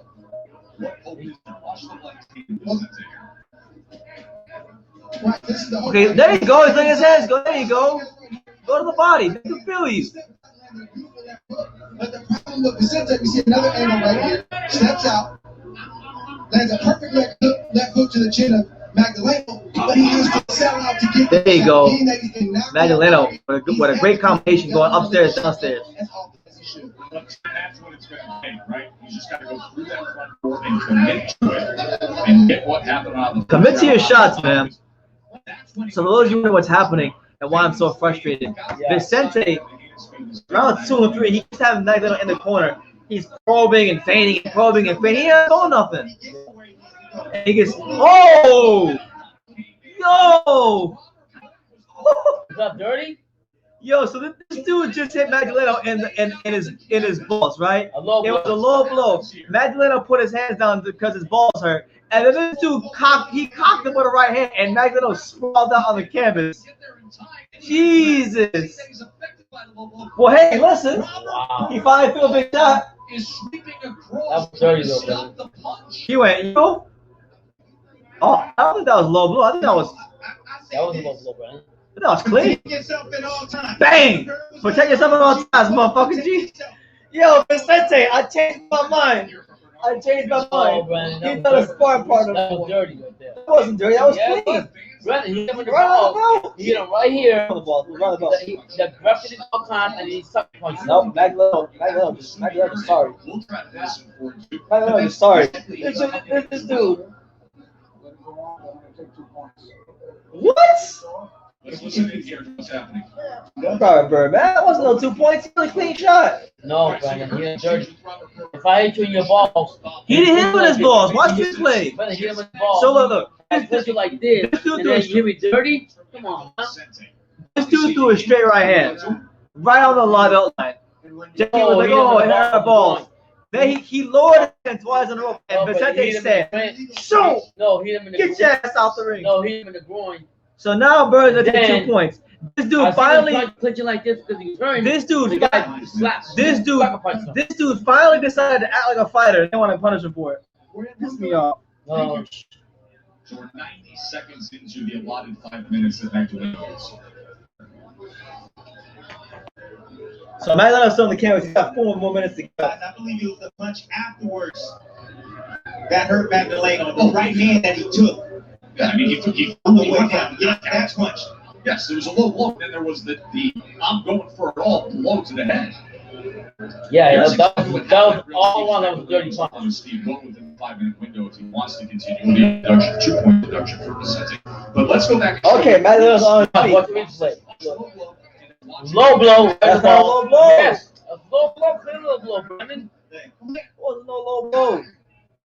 The only thing that was a low blow. I think that was a low blow. That was a low blow. Not even close. You gotta protect yourself at all times. You can't be looking at the referee saying it's a low blow. Jordan spoke to the horns after the last dance. Go Jordan. And if Fucking get better players. We don't care what you spoke about. Yeah, you said, oh yeah, you help more. You guys are holding each other more accountable. No shit. Yeah, for me, Joe, that's a borderline situation. You started with a low blow, obviously. Hold up. I know you're not talking Andre Ward. I know you're not talking about low blows. He's not really obligated to if the referee doesn't get in there. It's a timing thing. All right, so it looks like the fight will continue, unfortunately. It will, but it was Maybe we'll get a knockout. Maybe. Oh shit, man. That wasn't a low blow. That wasn't a low blow. Right on the belt line. No, it was a dirty blow, man. It wasn't dirty. If I hit you in your balls, you He didn't hit on the balls. Yes, he He did. hit on the belt line. No, he didn't. That's what you have to do, okay? I'm not talking to you. I say that, you're going to listen to me. Listen to what I'm saying. Man, shut up, Robert. But that's going to want the people. Cool? All right, see. Half in English, half in Spanish for Yenifel Vicente. Good?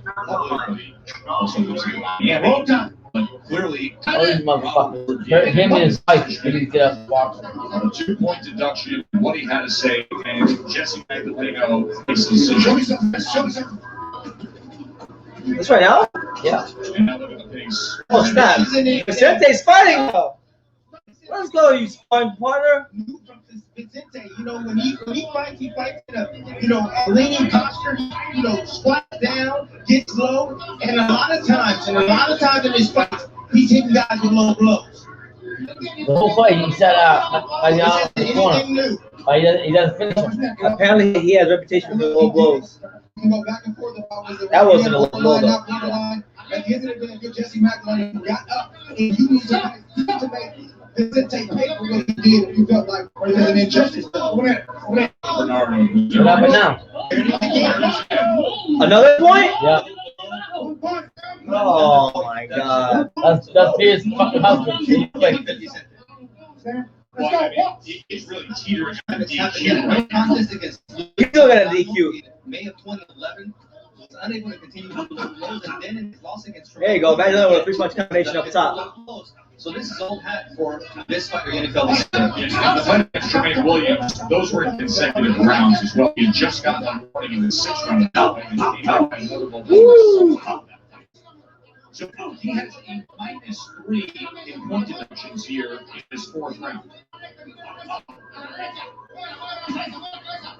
It's frustration, Joe. He's got just one point. He doing shit. Knockdown. He got his right corner. I don't like Vicente. I I don't like Vicente. I hate the way he fights. It pisses me off. He got Vicente. He's got a good right hand. He's got a decent, punchy power. And he's got him in the corner, and he's not doing nothing with it. Welcome. That's his MO.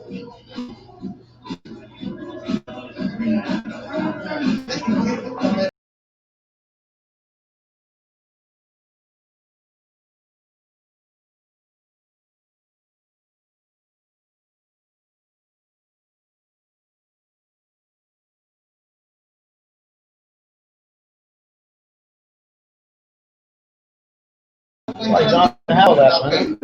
I'm not saying tomorrow. I think we go somewhere. All right, so we're heading to the halfway point of this fight. It's been a weird one. Magdaleno, Magdalene's fucking. Do that little blow. He was a -2. Yeah, that was low. Yeah, that was a low blow. Then what you does? These actions. Yeah, protect yourself at all times. No, watch this. What do you mean? Your balls hurting right now. He's dropping his hands. Nobody's trying to drop his hands. Brother, you think it's hurting your balls? What are you talking about? Nobody told him to drop his hands. Go now, it's hurting. Gotta win at all costs. Well, you can't win it, but shit, if you learn. So yeah, right now, Jessie Magdaleno is up like a whole 3 points. He's got to be on by a good 7 points already. Yeah. I mean, he's got a wide lead. All he has to do is really just finish the fight. Yes, Vicente was knocked down in the first round. Black man on the ridge. 3 points in the 4th round. You don't find it, but how you gonna knock down? Oh, Vicente's loaded up on that right hand. Yeah, Jessie the point. He finishes. He doesn't. Vicente is unraveling psychologically right before Magdaleno's eyes, and he needs to take advantage of that. If he wants to be a bully, if he wants to foul, treat him like one. Yeah, be a bully. Come on, Vicente. And get aggressive because this guy is really just falling apart right now. Boom. Who's falling apart? I don't know. You don't have to run from a guy like that. How the fuck working? But he always fucking fights for a low blow. Magdaleno's the one that's frustrating. I don't know. And Vicente is still stepping forward, trying to get what he needs to get. And that's Right there, we have in the corner. You should be attacking them now. There you go. One punch. Then we got the corner. When he's got that corner, you got vulnerable. You the fighter. Good right hand from Vicente. Throw it again. Throw it again. Throw it again. Oh my God, bro. You got it right in the corner, right there. Step inside and throw right hand, you dick. Come on, man. He watching fighters like him. He watching fighters. Him, Danny Garcia. He's like You got it right there in the front corner. You can't do shit. Attack them in the corner. Just like Magdaleno. Do it in the corner again. He don't step in with his jab either. He don't step in with his jab at all. No stepping in with the jab. He's just probing, painting, probing. Doesn't do anything. Don't give Jessie Magdaleno nothing to worry about. Not a damn thing.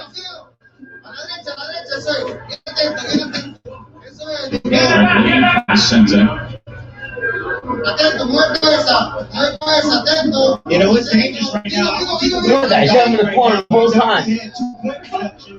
Oh! Good right up there from Magdaleno. He just dropped Vicente for the second time with a check right hook. Is that what you're talking about? Oh, damn time.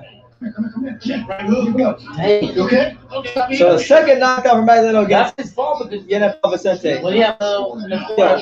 I wonder how many points is he up now? That's like what? 2 10-8 rounds, 3 points deducted. Beautiful check. But Vicente can come back and get him in the He's corner. up on the whole 7 points, 8 points But he's not already. doing nothing. Vicente's just sitting there. He's got him in the corner, but he's not doing nothing, dumbass. He's got attacking. He's not doing that. Yeah, I don't know. You gotta think about what you're gonna do. You got to think. You can't just go crazy. Keep your hands up and listen to what we're saying. You got to focus. Nothing else will be work your excuse. The whole time he got you is with the hook. You gotta throw punches. Absolutely. You gotta cover up. Your muffs up. Come on, throw punches. You gotta win every round. Yeah. He's having the ball the whole time, but he didn't do shit with him. Vicente stepped forward. He's having the ball the whole with a time. jab and right hand. And not doing nothing. And instead, it was a check hook. Jessie Magdaleno All right. flashing that hand speed and scoring the second knockdown of the night for him. So round 6 of Magdaleno versus Yenifel So Vicente. back in the corner again, but he's not attacking. It ain't powerful on that. I can't wait. He's got him right there in the corner. He's not attacking though. I want to celebrate. I mean, Jessie making a mistake by going in the corner, but if I'm a fighter and I got your corner, I'm going to attack the shit out of you. Bottom line, I want to attack the It shit. wasn't a lethal punch at all. It was almost like a jab. All those fights he's got, he's very inexperienced. Look at that, same shit. Tap, tap, tap, patty ball. There you go. Attack ball, motherfucker. Yes. How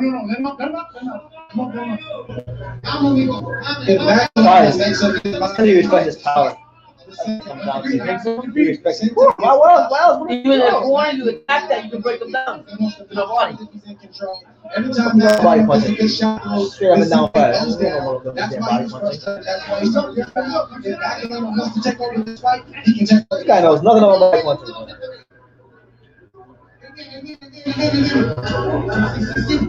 Can't be fooled by the pop. You gotta read through that. There you go. Good body. Good combination of Leno. Varying head and body. The shot that Magdaleno is put up the right hand of Vicente. Vicente has some punching power with that right hand. That's the only shot you gotta worry about. What else has Vicente done that you gotta be worried about? Nothing. Look at that. Gets him in the corner. He don't do shit.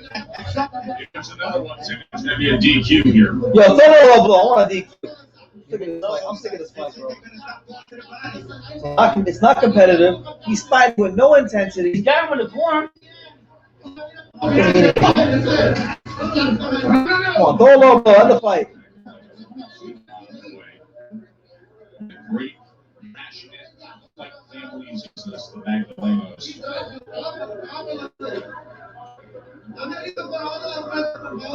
Vicente has no answers but to always jab and hope he can land a big right hand. He's not doing anything else. They've been in that same scenario. There you go, good uppercut. Vicente got knocked down. Oh. Trying to be aggressive. It's not a knockdown? No. Like I said, man. Why not? Just step up and get Vicente out. He messed up his mind.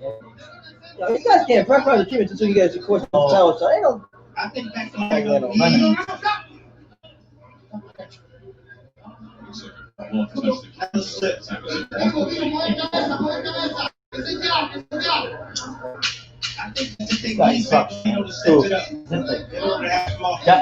Chad, the whole fight had this guy in the corner. Doesn't mean anything. Huh? Doesn't mean anything. Doesn't mean anything. Because the guys in the corner mean anything. By design.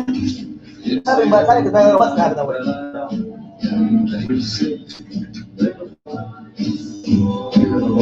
Great.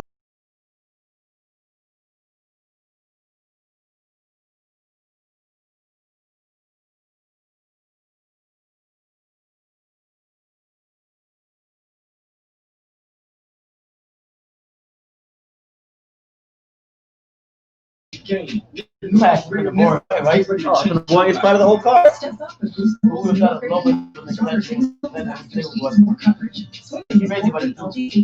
said that was the best fight. Oh, this was the add-on. I wasn't saying that because the other guy. No? We'll see about that. Wait till you taste these spicy nuggets. I'm fighting for that Burger Devin A lot of things that I expected it to have. They're back. Nuggets spicy burrito, $4. Also get free delivery on the BK app. Your way better. With us live. Boxing is back, night number 2. This is the way things will be going. Top Rank Boxing will be with you every single Tuesday and Thursday. All right, so round 7 of what's been a painful fight to watch, an eyesore. You got. He's had him in the corner the whole time. That doesn't mean anything. Stop saying that, man. That doesn't mean That's a anything. fight. You gotta attack that, bro. He sucks. He's straight up and down. He fucking has no idea how to throw body punches. Who gives a damn? He could be right in the middle of the ring if he wants to. It doesn't mean anything. He's trash. There's a reason they picked him. For Yenifel, Vicente. 2 low blows. I don't want to say fire the trash, but this guy's trash. I'm sorry. No.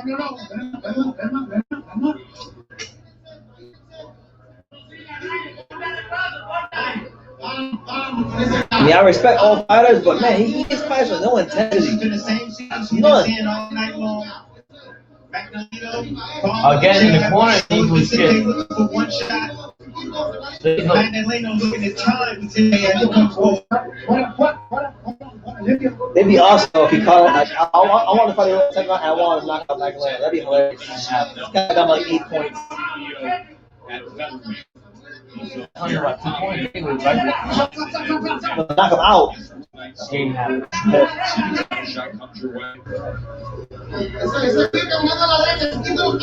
That big right hand. Fucking Deontay Wilder 126.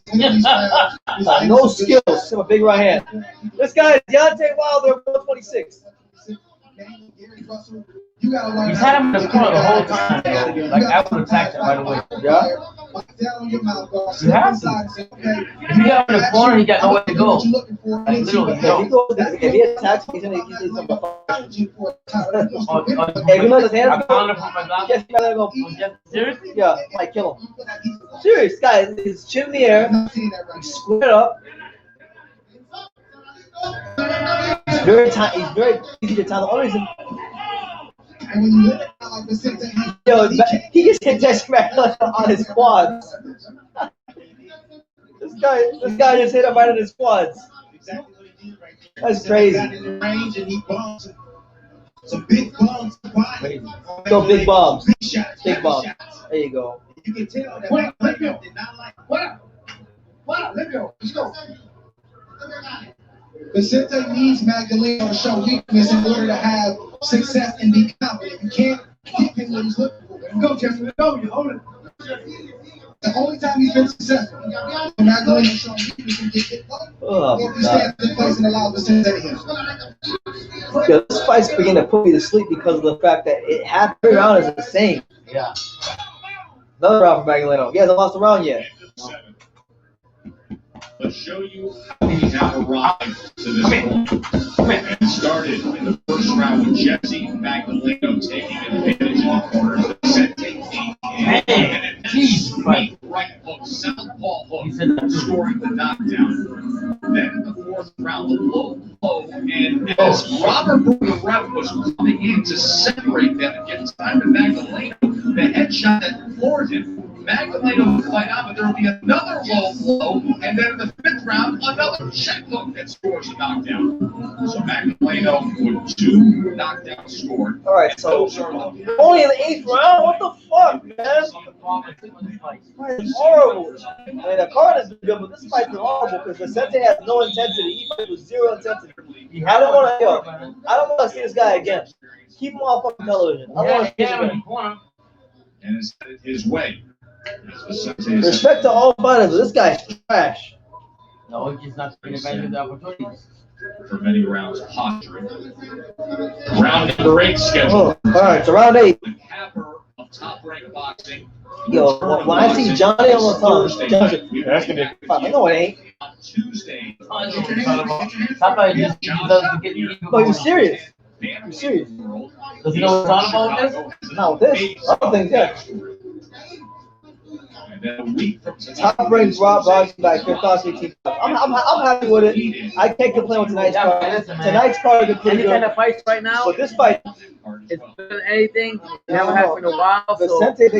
Vicente's had Jessie in the corner. He doesn't want to attack. Vicente's taking the quarantine right now. That's how bad he's fighting. So yeah, but I'm happy to just have boxing back. To be honest with you. It's weird not to have the fans there, but hey, we all gotta adapt somehow or another. That's the new world. What can other promotion companies take this? I would say, from what, as far as this the process about the dealing with the pandemic, as far as for the fighters and stuff, what Top Rank is doing. I think they're doing a great job. To be honest with you, I don't see nothing wrong with it. In the inside. Yeah, just put on a couple fights. Put your fights on network television accessible to the public, and try to put on the best match you can on this little shoestring budget that you're gonna have because there's no gates, there's no site fees. You're gonna have to find a way to make money back for the TV networks. The only way you're gonna do it is top fights on the network. But my biggest thing is this: I think if you're gonna put on main events, you gotta put on main events where the fighters that are in the main event have personality and are memorable. Magdaleno's a good fighter, but like he's not really like a memorable guy. No, but Bob from the beginning, you're not gonna be excited. You're not gonna be having all the fights we have because a lot of fighters that are out of the country can't come here that I want to bring to make the fight so competitive. So we're gonna have to use Casemiro's still in America. Put Casemiro on the I'm just telling you what he's saying. So he's saying literally like, if Alex needs these fights, I mean, we have to just accept it right now for the time being, just to get boxing back in the track. And if it takes me this time to get it on the track that I wanted to, I'm doing a great job doing it. This is a stepping stone for the other promotional companies. So yeah, the box already came out 17 and said that was fight. A lot of times we're not going to see the best fights because the fights are not going to be competitive because one's going to be better than the other. But hey, boxing. Exactly. But this pandemic, you can't bring the fights to another season. Why not? Because they're going to get quarantined. Coronavirus is fake. Jessie Magdaleno going in right now. Yeah. Oh my god. Alright, I need this fight to go over. Every fight, like literally, you can replay every round of this fight. It's the same. Yeah.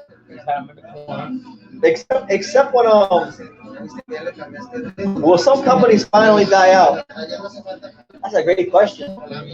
ABC or DAZN. Well, Maybe- top rank won't. Maybe the zone, maybe the zone, the new chick on the block. Well, and the Zone, I think the Zone is out of the three companies. I think the Zone will take the longest stuff to start in America because they're gonna focus on English first. Yeah, so at the end of the day, you got somebody like the Boffo that's been around in New York and everywhere else, you know how to deal with it, how to put up fights and all this other showcases. So I think they could take it one part. The Hearns and Matchroom, they're just coming to the U.S. and they're just trying to get their stamp on the U.S. soil, so to speak. So for them, they're really like in the You back listen burner. to the corner of Magdaleno, Timmy Ray, and you get the sense of just just the complete awareness of the way these scorecards are shaping up. There's the Vicente's hanging on a 10-6 round, 3 points being deducted. You know you can bring this thing in for a soft. So we're at round 9 of Jessie Magdaleno versus Yenifel Vicente. I had a friend tell me that this is going to be a great fight. I said, you're out of your mind. Oh, you told them that? I don't know anyone but Vicente. I said, one left option. I said, nope. My off the crystal ball. It already is. After the dog loss, he's not an undefeated guy with a shiny record anymore. You're not going to get a lot of chances. And if you want to make your case for a title shot and have people look at that guy right in the corner, he's not doing nothing. He fucking sits there and he jabs like he's trying to get one shot. No, man, you got the man in the corner attacking. Wow. The base does something he needs to put on his screen. Too much in it. I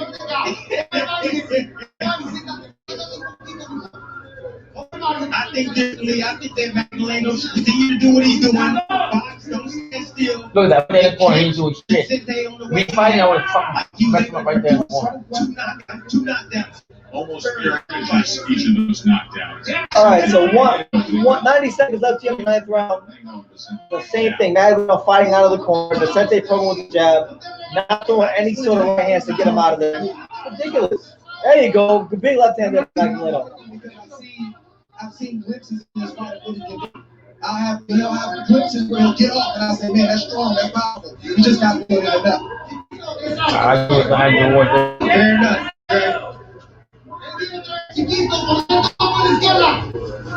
There you go. A trip hook to the side of Magdaleno's rib by Vicente. That's good. Yeah, I think it's late. That's it. It's the fight to go on. That's late. All takes one shot.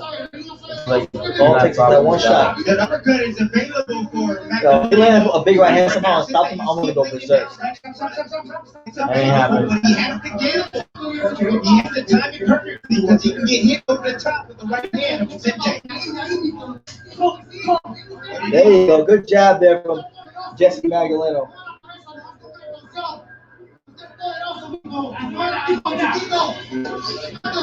Sports Center's coming up next. From Vegas. We'll be back to Top Rank Boxing on Tuesday, June 16th, and Thursday, the 18th, as well as a special attraction from Mexico City on Saturday, the 20th.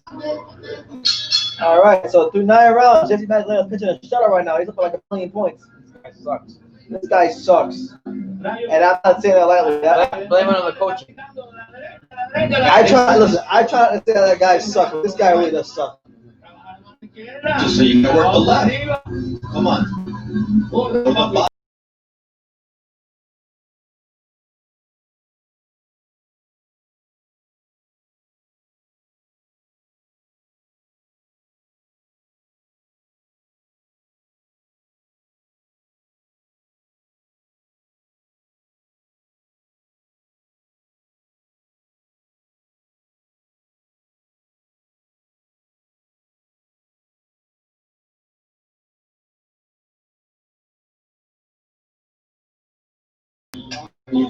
But all you need to know is to listen into the corner. All right, so we're back to the 10th and final round. What's been a painful main event.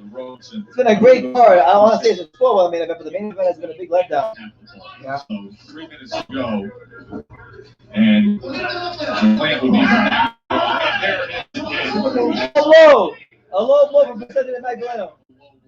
Disqualify him. End the fight.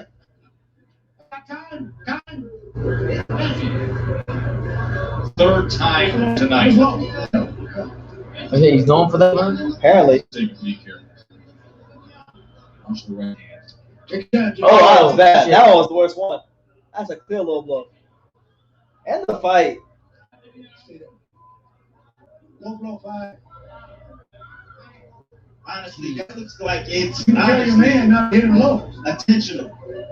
That's intentional. Hello. That's extremely intentional. This guy's in charge like his wife. That's terrible. Who? Fucking referee. That's intentional right there. He's already done that a few times tonight. That's his third. That's his third one. He should have been DQ. DQ him, damn it! And if there was one more, it's a DQ. But Robert Bird is sitting here saying It's a DQ. 42 seconds left. 1 point. Low.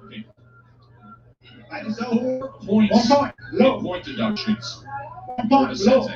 Keep your punches up. I've been telling you all fight. All the way back. All the way back. All the way back. Oh my god, bro. Are you ready to go? DQ his ass. I like his fucking wife. Points taken away in the fourth round. A point taken away in the 10th round. Fourth round, keep it going.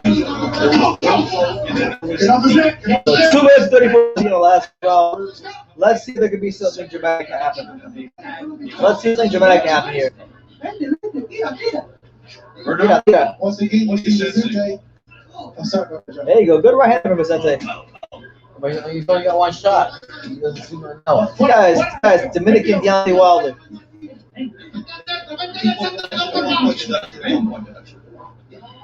Look. Here in the battle, there's not The same thing then. 3-point There you go. disqualification, and that's why the fight is continuing. After 2 point Magdaleno says, go on, some more. But it's not That's taunting him. in the state of Nevada. It's not automatic, but it is a You gotta fuck around and get dropped doing that. You better. Come on, Vicente, drop him. I want him to. Ooh. He's in the best trying to put his lights up. He call him a Pico. He's not doing much right now. He's trying to recover from the low blow. The low blow. That's another one right there. That was damn low blow. That was a body shot. And it's like Fatigue is setting in. Fight's over. Fight's over. Wrong with me, but I'm going a lot faster. My What happened? Fight's over. It's over? Yes! Yes! Yes! DQ! Let's fucking go. It's about time. And it goes there again. Oh, It's just too much. that was Here's the final painful. blow, and Robert Bird said, I've had enough tonight. Thank God. Fine job. You're doing your Thank you, Jesus. Fight's over. Oh, what a horrible fight. sweeping right hand. And then digs down again. What else? I'm going to score a partial round. You can score it as a partial round. So, Magdaleno is going to get a decision here. Vicente, too many low blows. He turns into Dominican Andrew Galata. He's like, I didn't do nothing wrong. But he had him in the corner. He didn't take advantage of that. Let's go a partial round. Jessie Magdaleno scored 2 knockdowns. DQ, that's right. DQ is sorry ass. Clearly frustrated. Dre, you picked up on that very his aggression fucking with that. You said he's frustrated. He's frustrated. He's not able to and then it just went over. Yeah. Let me back up. Come here. From the beginning, I believe it. What does it back up? Come on out. Come here, Kobe. Shifted in Vicente. Come here. The bully tactics, the foul intentionally, and all that kind of thing. It's almost like you would rather lose like this than lose to this guy and get knocked out. Huh? You bought a what? No, what happened? Well, to what Robert Bird paused and stopped the fight. Four low blows, officially 2 in the fourth, 2 in the 10th. Yeah. Well, let's show you all of them. Are you serious? Yeah. And of course, the first one All right. also came with that headshot. Followed it and Ford Magdaleno.